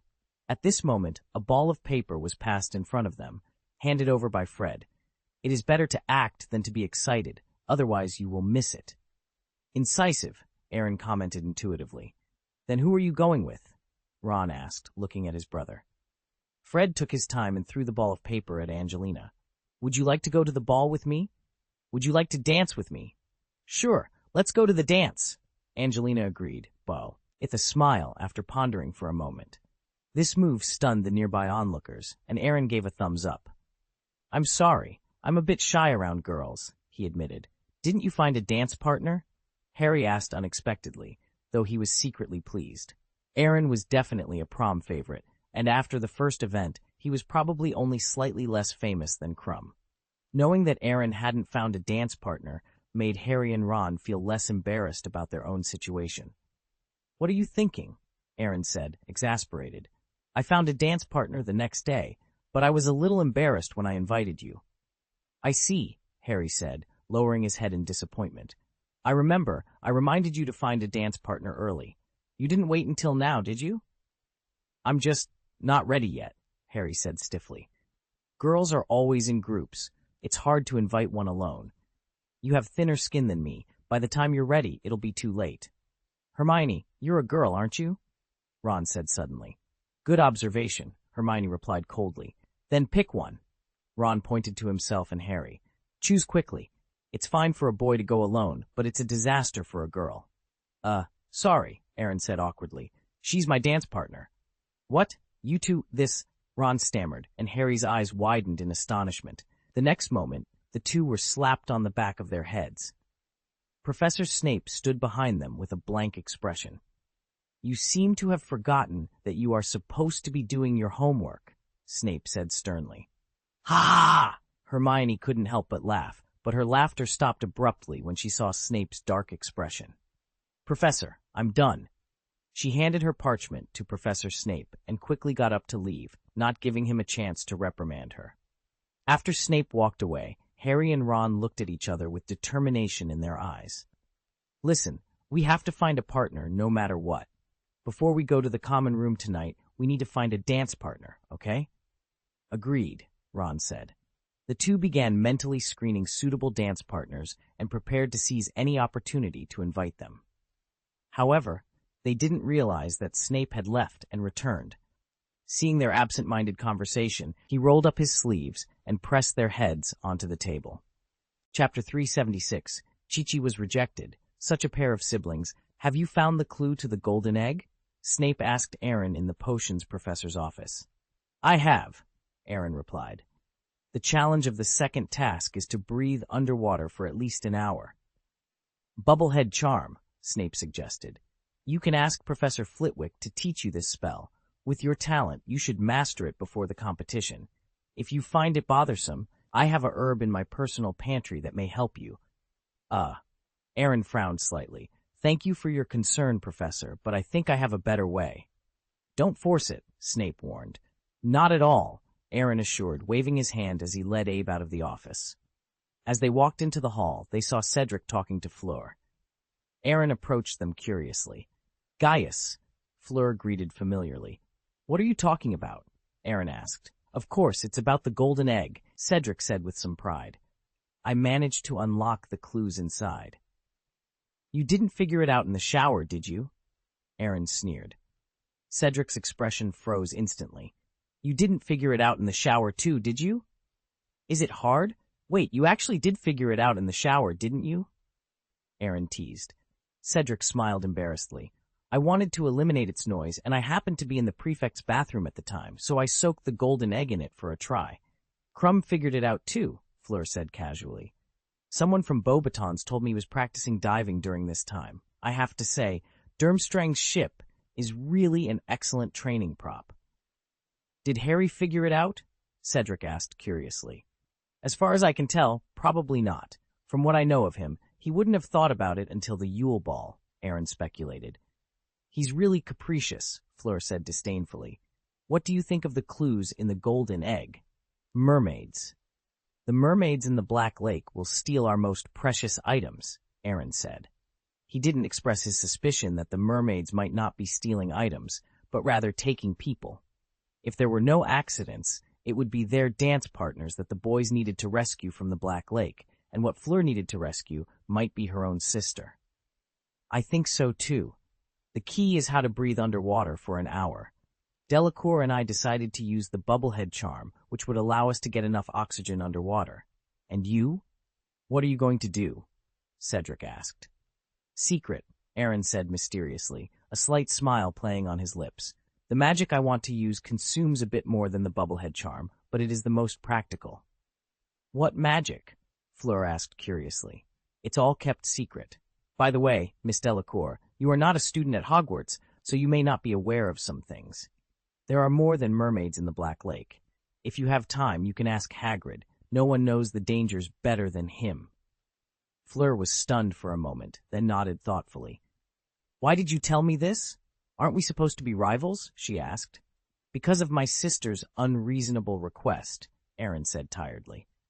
The last one to pass the competition, so you better perform better, and don't make it so troublesome for me this time. Fleur's mouth twitched. It's really incomprehensible. Hey! Aaron rolled his eyes. I'm only 14 years old. Why do I need to know so many styles? Humph. Being able to say this shows that you still understand a little bit. So what? I'm just a 14-year-old kid.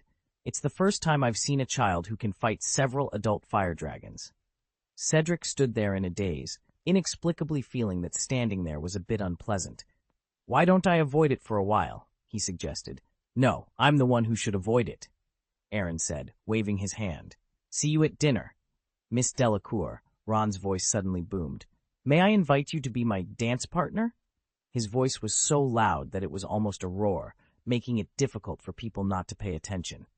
The hall fell silent, and everyone looked at Fleur curiously, wondering what her response would be. You idiot, Aaron muttered, rolling his eyes in exasperation. If I were you, I would ask somewhere where no one is around. At least I wouldn't be as embarrassed as I am now. This only proves that Delacour is still very attractive, Cedric said with a smirk. Maybe, but I'm more inclined to see someone's lust. Hearing this, Ron blushed, looked at Fleur Delacour humbly, and waited anxiously for her reply. Fleur smiled sweetly, causing Ron's body to tingle, and a silly smile appeared on his face. This time it was certain what Fred said was quite reasonable. Action is better than hesitation, and with such a good dance partner as Fleur, he, Ron Weasley, would definitely be the most handsome boy at the ball. Gaius, Fleur looked at Aaron suddenly, with a playful look in her eyes. I don't know if you need a dance partner now. What the hell? Aaron's eyes widened in astonishment, and he couldn't react for a moment. He didn't answer right away, but silently mourned for Ron in his heart. What is a large social death scene? This is it. Turning his head, he saw that there seemed to be a dark cloud above Ron's head, and his whole body exuded an unprecedented downturn. Sorry, I have a partner. That's such a pity. Fleur shook her head regretfully and walked past Ron without even looking at him. Hey! Aaron sighed, walked up to Ron, who had blank eyes, and helped him walk towards the Gryffindor common room step by step. How could this be? Why would I say such a thing? You are a man anyway. Don't be so fragile, can you? Aaron, trust me, I was really out of control just now. Ron covered his face in pain, almost begging. I believe it, Aaron said perfunctorily, though he didn't believe it at all in his heart. He only felt that Ron had been severely hit and was trying to deceive himself and others. It is true that Fleur has Vila blood, but that is only a quarter. This part of the lineage can make her more attractive, but it will not reach the level of charm. At this moment, Harry came over in a daze, and Aaron felt Ron's same decline from him. He asked in disbelief, "You were confessing, weren't you? The invitation failed?" Harry nodded numbly, walked to Ron's other side, and held his arm. "What's wrong with you?" He invited Fleur Delacour to the Yule Ball. "Got rejected?" "It's almost the same, but the situation is much more serious," Aaron said with a suppressed smile. He sent out the invitation in front of at least 20 people in the hall, and then his dignity was shattered. "Hiss!" Harry gasped. "Aren't you too brave?" Ron wanted to cry without tears, panting as he said, "I don't know what's going on. She was talking to Aaron and Cedric, and I suddenly couldn't control myself, so I sent an invitation." "It's not your fault, Ron," Harry reassured. "She has Vila blood. She was probably going to cast spells on Cedric or Aaron, but you happened to bump into it. Casting spells on 2 wizards who are not weaker than her in the hall. What audacity!" Harry didn't seem to hear Aaron's teasing and continued, "But her effort was wasted this time. Aaron has Hermione and Cedric has Cho Chang."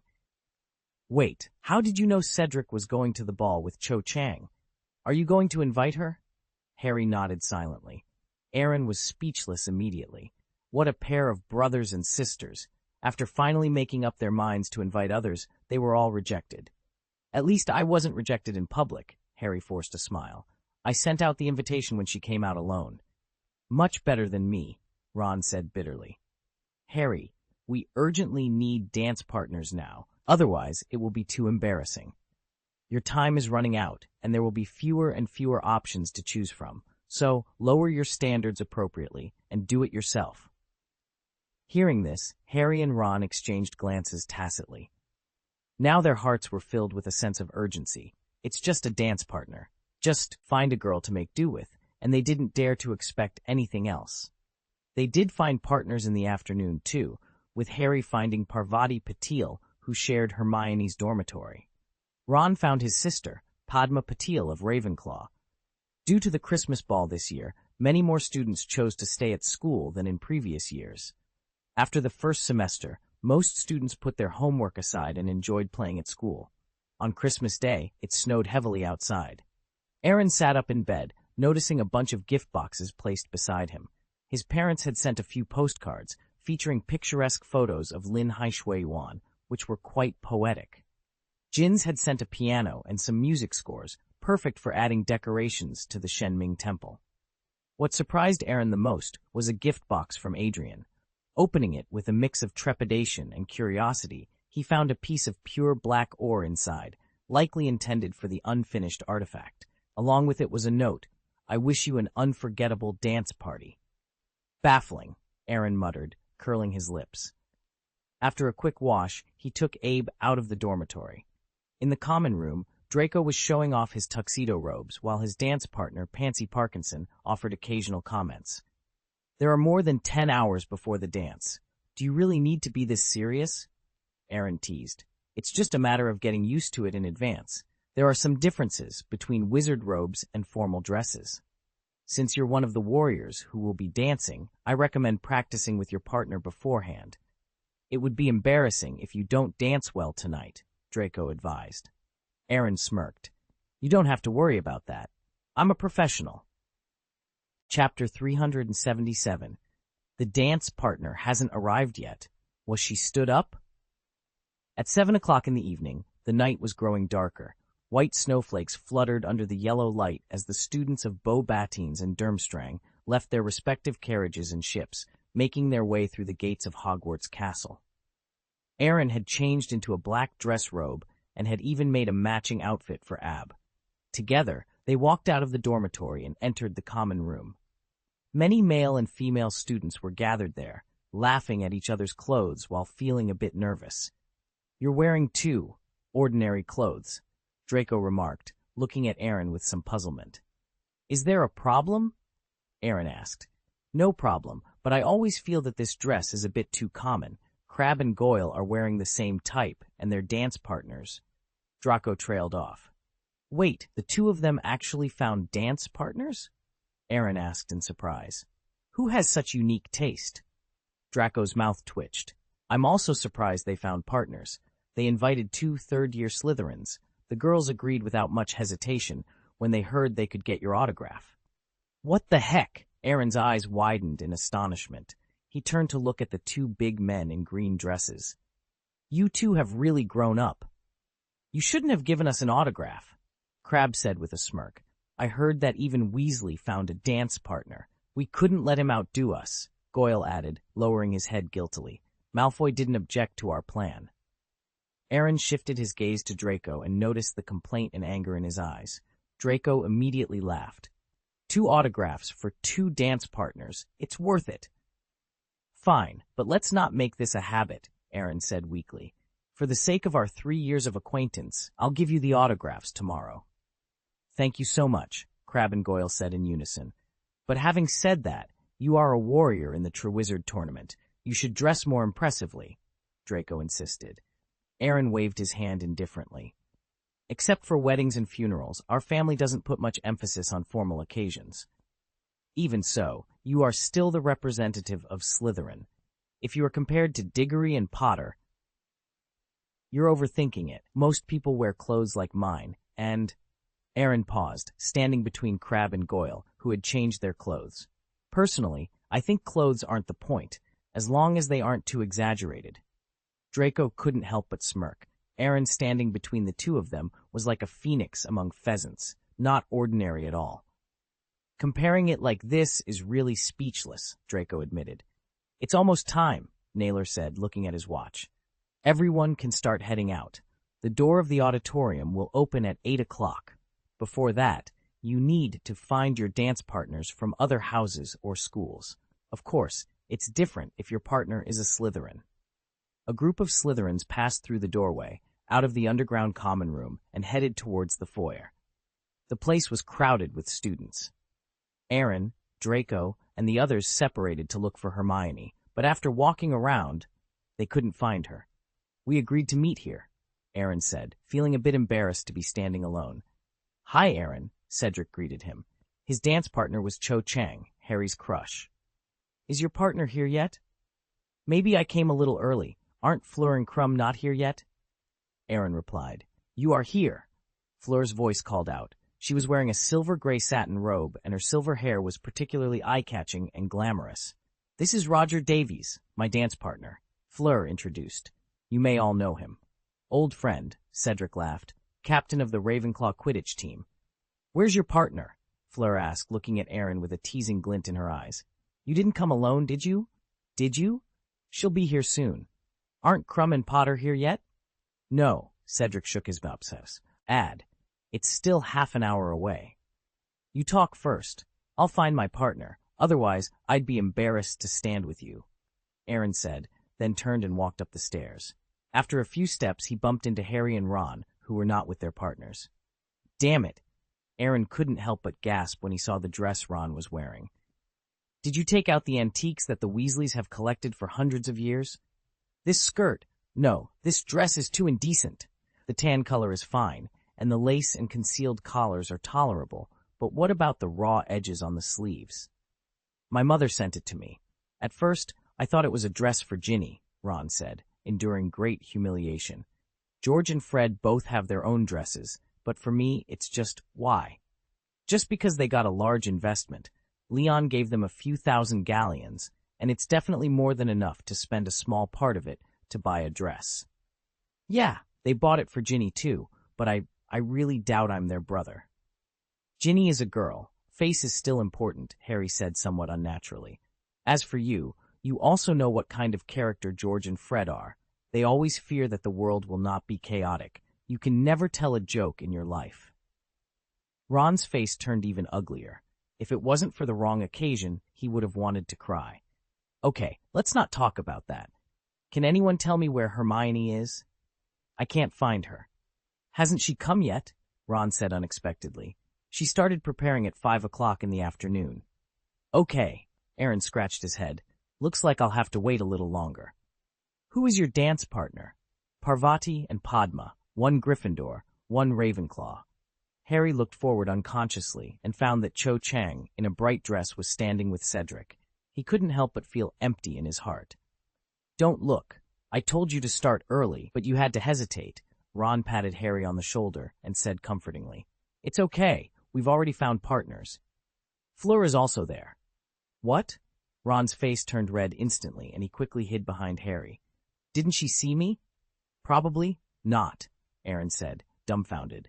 But you shouldn't make such a fuss. I'm not the same as Harry, said Ron bitterly. At least he's well-groomed. What about me, dressed like an old lady and smelling like one too? Hello, both of you. Sisters Parvati and Padma came over, and they both looked at Ron's dress, a little at a loss. This is really, Padma paused for a while before adding, fashionable. Potter, are you and Parvati ready? Professor McGonagall hurried over and said, The time is coming soon, and the warrior will be in charge of leading the dance. Almost. What about you, Mr. Gaius? Professor McGonagall asked Aaron. I think it may have to wait a little longer. My dance partner hasn't come yet. What? It's already this time. She'll be here in time.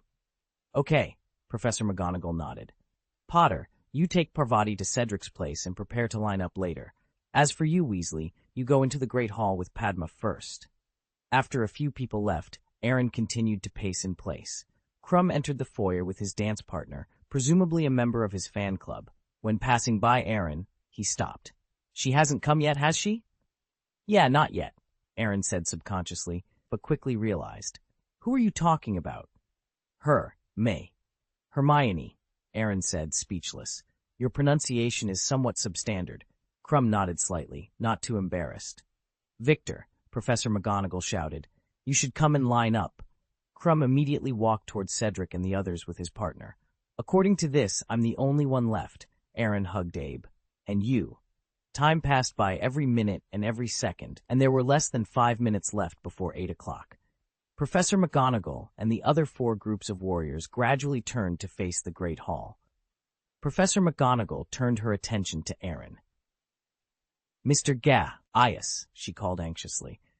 Although I don't want to say this, if Miss Granger doesn't arrive soon, I must suggest you change your partner. Wait, Aaron pleaded. Still waiting? Professor McGonagall's voice was tinged with anger. I can't wait any longer. Professor, Hermione may have been delayed by something, Harry interjected. You know her well. She's always been very reliable, hasn't she? That's true, but now the students and teachers are all here. The 5 warriors of the Triwizard Tournament are not ready. What do you want me to do? Professor McGonagall frowned. Gaius, this is about the reputation of Hogwarts. Aaron took a deep breath. How much time is left? 3 minutes, Cedric said, glancing at his watch. Either Granger arrives within 3 minutes, or you change your partner within 3 minutes. Aaron, you heard that. It's not that I'm unsympathetic, but we really don't have time, Professor McGonagall said, forcing herself to remain calm. You wait here. I'll help you find a dance partner. She patted Aaron on the shoulder, then quickly turned and walked towards the crowd. Great, Aaron muttered, spreading his hands. I didn't expect that the first time I invited a girl to a prom, I'd be stood up. How embarrassing, Fleur Delacour said with a gloating smile. If you hadn't rejected my invitation in the first place, maybe it wouldn't be such a troublesome situation. Aaron sighed. Roger Davis. Is it really appropriate to say this in front of me as a dance partner? Chapter 378, Professor McGonagall's Efficiency and a Temporary Dance Partner. The bell rang promptly at 8 o'clock, and Aaron glanced towards the entrance of the hall, but no familiar face appeared. Gaius, Professor McGonagall called out as she approached quickly, pulling along a girl. Just in time. This is Luna Lovegood from Ravenclaw. I managed to convince her. Hey! Aaron looked at the girl with long blonde hair and an eccentric appearance. He couldn't help but smile wryly. Professor, your efficiency is impressive. You found her in less than 3 minutes. Now is not the time for jokes, Professor McGonagall said anxiously, pushing Luna towards Aaron. I'll tell Filch to open the door to the auditorium first. You two should hurry up and get acquainted. Hello, Luna said unhurriedly. I'm a third-year Ravenclaw, and I don't like dancing, so you'd better be mentally prepared. Maybe it's me who should apologize, Aaron sighed. I'm really sorry to make someone who doesn't like dancing accompany me to the ball. At least the result is good, Cedric teased. Luna, you helped a lot this time. I didn't want to come either, but Professor McGonagall said she would lend me her pet for a day. Aaron was stunned for a moment, then turned his head to look at Abe, who was squatting on the ground with a proud expression. His heart skipped a beat. No, absolutely not. There's nothing wrong with it, Professor McGonagall glared at Aaron. I'm the vice principal, and there's nothing you can do about it if your dance partner didn't come over in time. But Professor, you know, Abe is not an ordinary cat. I believe you can take care of it. Isn't that right, Mr. Gaius? Professor McGonagall's voice was full of warning. Aaron suddenly felt a lot of pressure and nodded in a daze.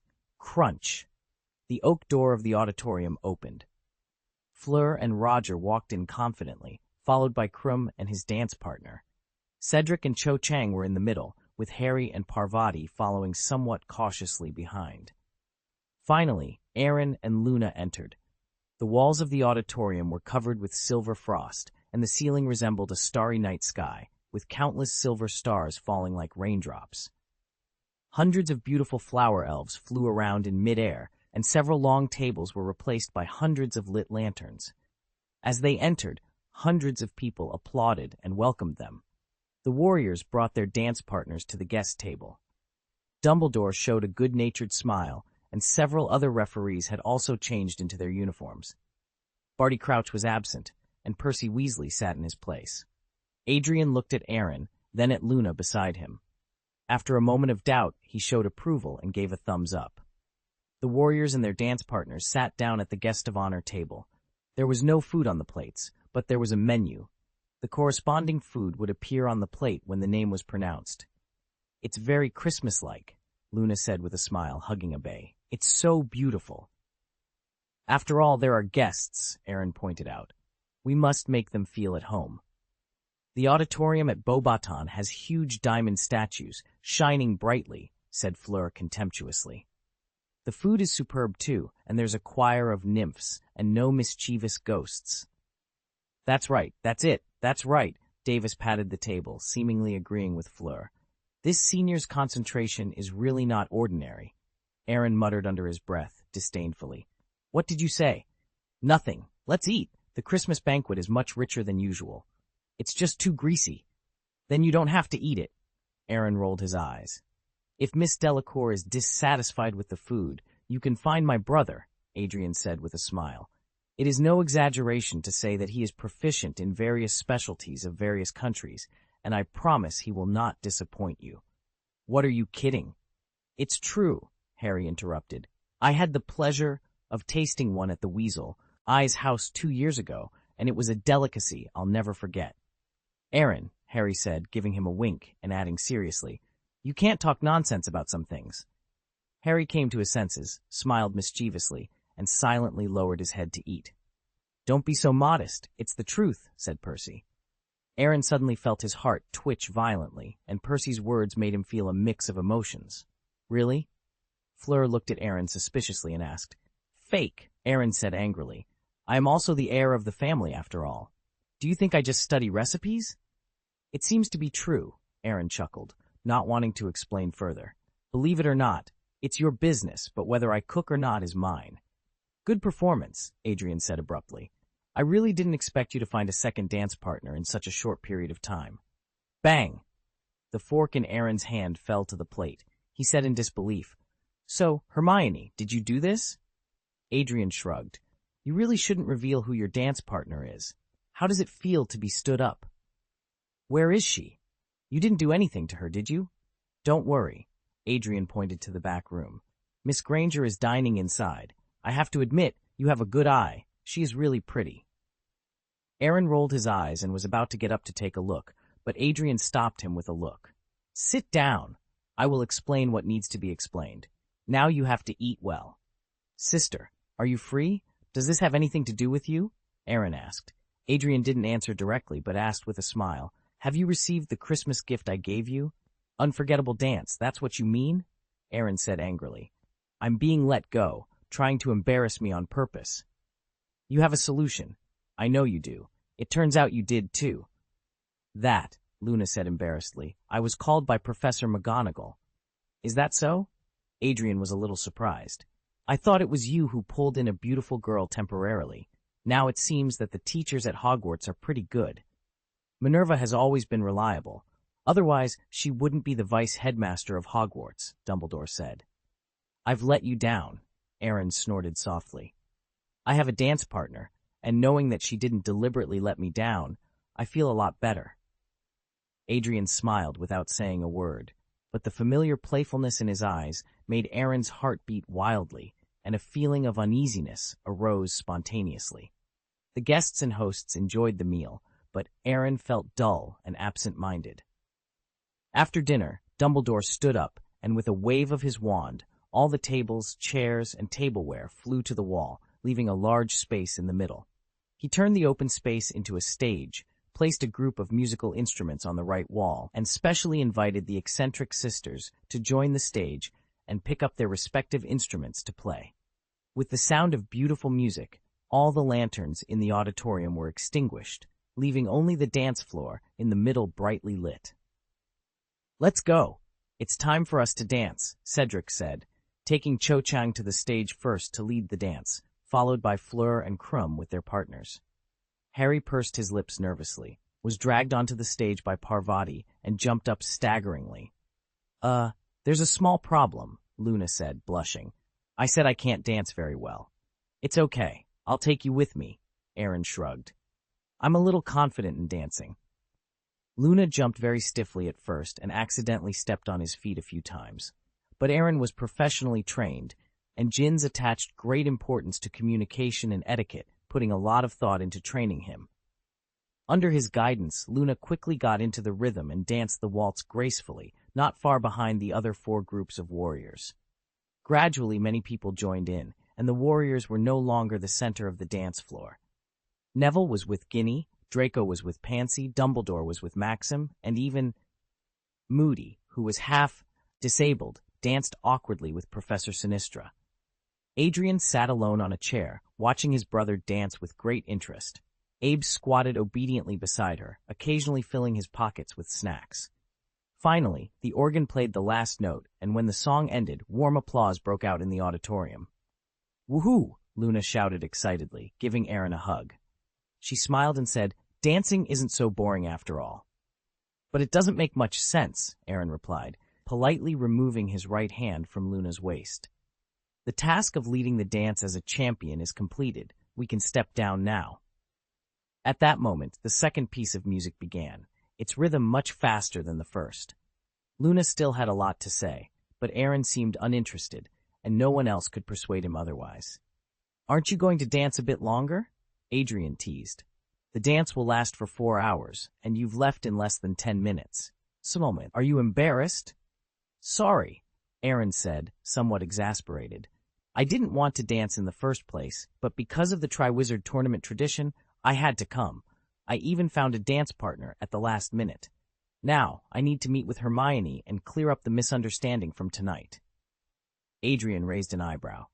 Are you blaming me for taking away your partner? Yes, Aaron admitted straightforwardly. Even if you are my sister, you can't embarrass me like this. I just wanted to test your resilience. If you hadn't found a partner, Miss Granger would have stepped in, but I thought that would be boring. But I didn't expect Professor McGonagall to intervene, Aaron added. That's right, pretty girl, Adrian said with a meaningful smile. But it's even more interesting this way. It means that a girl who had no prior connection with you has now joined in. Aaron sighed, feeling a mix of frustration and intrigue. Chapter 379, 2 dance partners, double the difficulty. What do you mean? Aaron asked, a hint of nervousness in his voice. You've solved the clue in the golden egg, right? Adrian inquired. So what? Aaron responded, still unsure of where this conversation was heading. The other champions each have 1 partner, but you have 2. 2, 1, 1. These words echoed in Aaron's mind, causing his brain to buzz and his heart to feel as if it had been struck by a thunderbolt. He immediately grasped Adrian's implication. The second task of the Triwizard Tournament involved rescuing someone from the Black Lake. While the other champions had to save one person, he might have to save two. This wasn't a simple task. The Black Lake was vast, and the time limit was only 1 hour. If the two people were too far apart, he would have to race against time. Failing to do so could mean one of them might remain at the bottom of the lake. Adrian Klein, Aaron said, struggling to contain his anger. Even if this is a prank, there should be limits. Don't you think this is too despicable? It's about the happiness of my younger siblings. I have to be cautious, Adrian replied seriously. Everyone has to face choices sooner or later. I'm just bringing that moment forward a bit. But that shouldn't involve innocent people. Aaron retorted, it can only be called a coincidence or a wonderful accident, but it's exactly what I want. You are Gaius. I am looking forward to your performance, Adrian said, giving Luna a broad smile. He then placed Abe in her arms and turned to leave. I don't seem to understand a single word you just said, Luna said, puzzled. Sorry, Aaron said, feeling a bit ashamed. You might be involved in the second task of the Triwizard Tournament. Wow, that's really interesting, Luna said, her curiosity piqued rather than fear. Is it related to the champion's dance partner? Yes, but it's dangerous, Aaron warned. It might be for others, Luna said, raising her eyebrows. But I watched you during the first task, and I have great confidence in your abilities, Senior. Aaron's mouth twitched slightly. He did have confidence, knowing that he could handle the second task if he revealed one or two of his hidden strengths. But Luna's unwavering confidence in him was overwhelming. Shouldn't normal people be nervous or panicky? You must be able to pass the second competition perfectly, right? Luna said, her eyes shining with trust. Aaron nodded blankly. Before he could respond, Luna laughed happily. Then I don't need to worry. She held Abe in her arms, playing with its paws with great interest. That, Miss Lovegood, Aaron said, feeling a bit embarrassed. Abe is a bit special, so I don't suggest you. Professor McGonagall promised me this, Luna said, hugging the pet tightly. I will return it to you tomorrow. But I bought this with the fruits of my own labor, Luna interrupted solemnly. I have taken a great risk for this. You can't even give me this little comfort. Aaron sighed inwardly. Okay, but you have to promise me that you won't take his clothes off. No problem, I promise. Hey, Aaron sighed again, then instructed Ab in dragon language not to reveal his true nature and to act like a cat as much as possible. Abbe glanced at his master and turned his face away arrogantly. Thanks, Senior, Luna said with a smile. I am very happy this Christmas. Watching Luna leave, Aaron shook his head with a wry smile and then walked to the room behind the auditorium. At this moment, Ron suddenly stopped him. Because his dress was too out of place, he still didn't have the courage to dance on stage, even though he had invited his partner. This caused him and his partner, Padma Patil, to sit awkwardly in their seats. What's up? Aaron asked. Isn't your partner Hermione? Who's that girl? Ron asked, confused.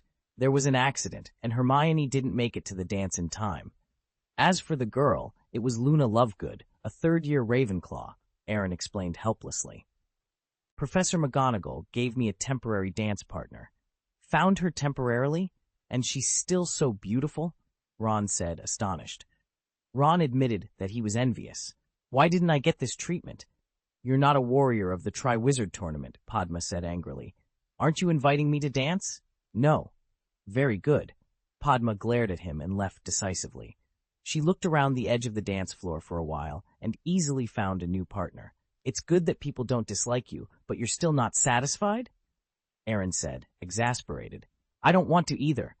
Ron lifted his collar, looking depressed. But I'm the focus of the audience in this dress. It's too embarrassing. As soon as he finished speaking, Ron's eyes widened. Harry, why are you down? I? Harry stammered. I'm not a good dancer. It's really not that good, but there should be other reasons, Aaron teased. Harry blushed and nodded. Cho Chang is next to me, but she's Cedric's partner. Do you know what it feels like to have your heart pierced? Ron looked at him sympathetically, feeling that his own situation wasn't as bad compared to Harry's. The dance had already started, and no one was paying attention to them at this time. What about your partner?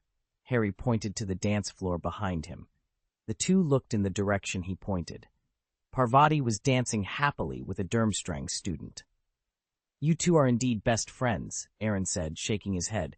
"Don't talk about us. Where's Luna?" "She went back to the common room and took my pet along the way. But don't get me wrong, I'm not like you two. I can tell. I'm going to find Hermione first. As for you two, it's better to go back." The two looked at each other, and without much hesitation, they got up and left in a very tacit understanding. Aaron opened the door behind the teaching staff's seat and walked in cautiously. Through the gates, he saw Hermione sitting by the fireplace. She was wearing a blue-purple dress gown, and her hair was pulled into a bun. Compared to usual, she looked more elegant and temperamental, but she seemed a little absent-minded. "I'm sorry, I seem to be a bit late," Aaron said apologetically, getting straight to the point. "I didn't know my sister invited you here. I'm really sorry. It's okay." Hermione quickly recovered and waved her hand indifferently. "She arranged a luxurious dinner for me. My parents' monthly salary might not be able to afford this meal." "Bought you for just one dinner?" Aaron couldn't help but laugh. "It can be seen that you dressed up carefully today. There should have been an unforgettable dance. It's really a pity, but it's okay. We can go out and dance again later." Hearing this, Aaron frowned slightly. He felt that something was off with Hermione's mood. It was too bland. Besides the blandness, there was also a little expectation and joy, but no anger. "What did she tell you?" "Nothing." "It's nothing. You wouldn't have this expression. Tell me what happened." "Okay," Hermione said after struggling for a moment. "She invited me as the judge of the Triwizard tournament. Originally, I wanted to refuse, but she said it was related to your next event, so I had to wait for you here for half an hour." "And you agreed? Do you know how long I have been waiting for you? Even my dance partner was found by Professor McGonagall." Aaron shook his head, speechless. He didn't expect Hermione, who is usually shrewd, to be so easily deceived.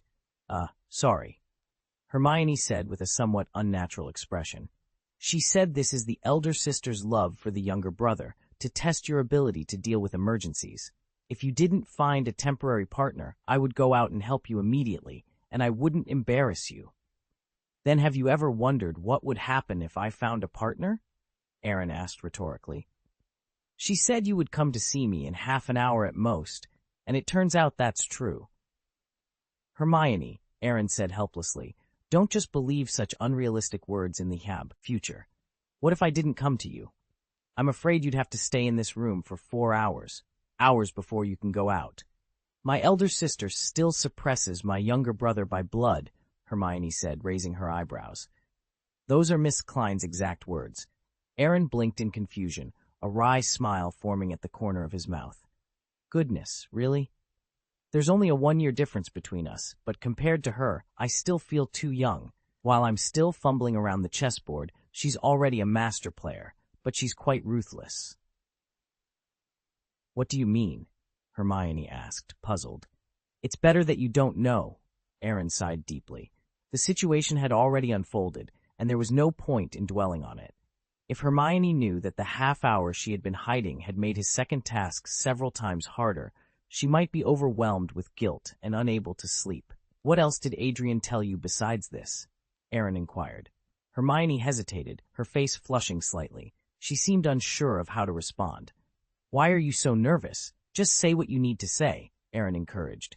"She also said that the half hour would show me how important I am to you," Hermione admitted shyly. "What the heck?" Aaron couldn't help but swear. "That's just too much, too unfair." "But you did find me within half an hour," Hermione said, her shyness evident. Hearing this, Aaron realized they were not on the same page at all.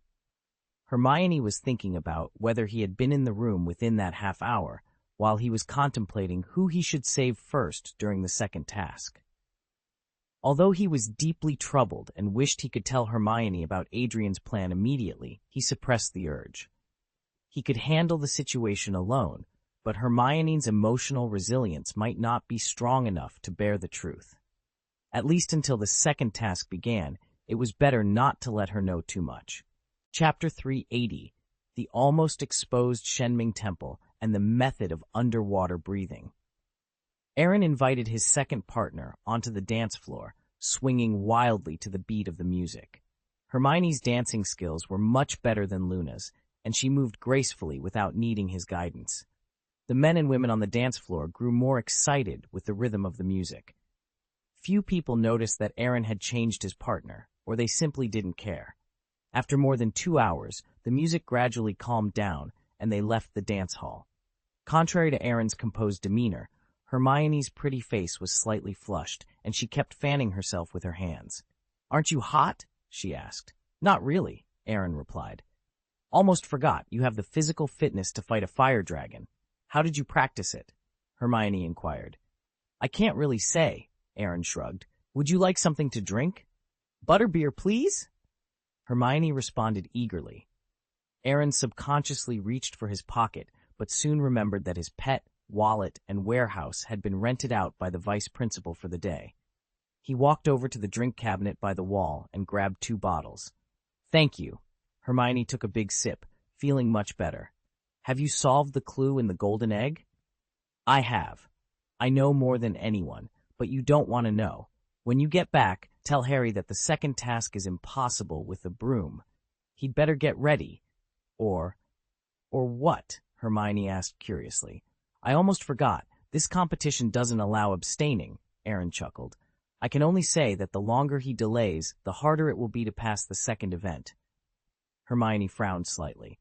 After passing the first project, Harry's golden egg had been gathering dust in the dormitory, and he hadn't tried to crack it yet. "By the way, everyone else has unlocked the clues to the golden egg and has already started preparations," Aaron added. "What about you? How are you getting ready?" Hermione asked. "I'm ahead of the others," Aaron said, but secretly added in his heart. "But after today, I don't know." "Harry, Hermione began. "Go ask Cedric," Aaron interrupted bluntly. Harry told Diggory the clue of the first project, and he should be given a chance to reciprocate. "I'm afraid not," Hermione said, puzzled. She turned her head to look at Cedric and Cho Chang, who were dancing, and said in a low voice, "I think the last person Harry wants to see right now is Diggory." "He's too proud for his own good," Aaron rolled his eyes. "After the golden egg is opened, there will be an unusually piercing sound. It's a special singing that can only be heard clearly underwater. That's all I can say. The rest of the riddle is up to him to solve." "It's probably not just him," Hermione pointed out. "At least Ron and I will definitely help Harry." "Then I can't help it," Aaron said. Back in the common room, Aaron transmitted the memory of tonight to the missing body in the dormitory. "What do you want me to do?" Sinianti asked helplessly. "Elder Sister's move is not an ordinary trick. It's a blatant conspiracy." "Hey, Captain Jack's compass must be taken out. That's the best way to break the situation," Aaron said. "I don't deny that with the help of that compass, you can indeed find 2 people in the shortest time. But if this magic item is exposed..." Sinianti trailed off. "We'll take it one step at a time," Aaron said thoughtfully. "The good news is that only we know the true function of the compass. Maybe we can work on it.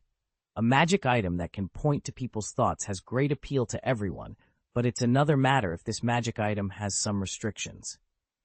"Understood," Sinianti clapped his hands. "I'll make up the story, and you act in the play, making sure it's smooth enough to leave no flaws." The Christmas ball allowed all the teachers and students of the school, and even the guests from other wizarding schools, to vent their excess energy. After that, Hogwarts Castle fell silent, and the students began to focus on their studies and preparations for the upcoming tasks. After Harry deciphered the clues of the golden egg, he stayed up all night, too excited to sleep. The next day, he asked a prefect for the password to the prefect's bathroom, determined to keep his discovery a secret. He carefully walked in alone, carrying the golden egg. Turning on all the faucets, he filled the bath with hot water. Taking a deep breath, Harry squatted in the water and opened the golden egg. As expected, instead of a sharp, piercing sound, he heard a short ballad. "Did you hear that?" Poof! Harry was startled and quickly stood up, choking on water. "Myrtle, why are you here?" "I came along the pipe," Myrtle said bitterly. "You haven't seen me for a long time, especially after Slytherin's Chamber of Secrets was sealed. That was the girls' bathroom. We weren't supposed to be in it." "Wait, you said the Slytherin chamber was sealed?" "Yeah, it's been sealed for a long time. Maybe last year or the year before, Myrtle said nonchalantly. The wall got in the way. Maybe Dumbledore did it, Harry mused. He is the headmaster. It would make sense for him to seal the Slytherin Chamber of Secrets. I always feel that this is a bit sudden, Myrtle said unhappily. The entrance to the secret room is in my bathroom, but I didn't realize it at all. It's not surprising, Harry smiled. The Dark Lord's magic isn't that powerful.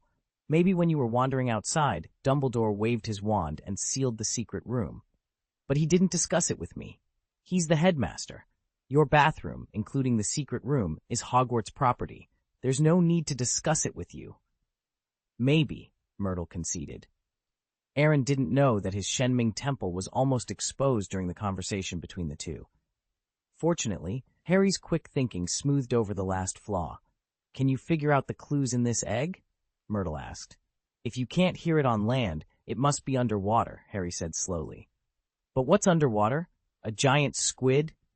There are many possibilities, Myrtle said. All kinds of fish, for example. They don't have good voices. Fish? Harry's gaze shifted to the wall, where a picture of a mermaid was sleeping soundly. A mermaid? It took you much less time than Cedric, Myrtle admired. The mermaid was still awake, showing off her fins, but he didn't notice. Harry immediately became excited. So the second task is to find the mermaid in the lake? As soon as he finished speaking, the excitement on his face disappeared. The clue was found, but the problem was that he couldn't swim. The Black Lake was deep, and mermaids wouldn't live in shallow water. This meant he had to dive into deep water, possibly to the bottom of the lake. The ballad said there was an hour to find the beloved taken by the mermaid, which meant staying underwater for at least an hour, an impossible feat for him. Harry left the prefect's bathroom in a state of anxiety. Breathing underwater alone was enough to give him a headache, not to mention retrieving the beloved thing taken away. After returning to the common room, he shared the clues he had discovered with Ron and Hermione. No wonder Aaron said to solve the clues sooner. If I had known this later, I would be finished, Harry said with a sad face. Can you make me breathe underwater for an hour? There is no such spell in the books I've read so far, Hermione said. Obviously, this is a spell that can only be mastered by senior students, or very few people in the senior grades can master it. Great, a heavy blow to my self-confidence. Why don't you try scuba gear? Ron suggested. It's a muggle underwater breathing device. Don't you know the summoning spell? Buy a set in advance and put it outside the arena. Isn't this idea a bit? It's too unreliable, Hermione said, exasperated. Scuba gear isn't something you can just buy. You need special training, and Harry doesn't have that much time to study. Operating that set of devices is no easier than magic. Finding something at the bottom of the lake within an hour is nearly impossible. More importantly, using Muggle tools in the Triwizard Tournament would be disastrous. The audience would ridicule Harry mercilessly. Harry shivered at the thought. We need another method. This one is too risky. At least it could save your life, Ron said reluctantly. That's not necessarily true, Hermione retorted. There are many aggressive creatures in the Black Lake, and using a wand with that equipment would be inconvenient. What about transfiguration? Harry suggested quietly. Turn me into a fish or a frog, like little Skystar, so I can dive underwater. Impossible, Hermione replied. It takes years to learn animagus transformation, and you have to register with the Misuse of Magic office. We don't have that kind of time. Then what do you suggest we do? Ron asked, sounding defeated. We can't just shout at the lake and ask the mermaids to return what they took. Hermione was silent for a moment before saying, We should look in the library. There must be a way for him to breathe underwater. Why the library again? I think it's better to buy scuba gear. Hermione, there might be other shortcuts if we just... Absolutely not, Hermione interrupted, giving Ron a stern look. This is the Triwizard Tournament, not a game. The fact that he told us how to solve the golden egg puzzle is already a huge help. If you don't want to help Harry find a solution, then forget it. I was just saying, Ron mumbled, embarrassed. No need to react so strongly. Let's go to the library, Harry sighed. We still have about a month. If we can't find anything by then, we can consider asking for help.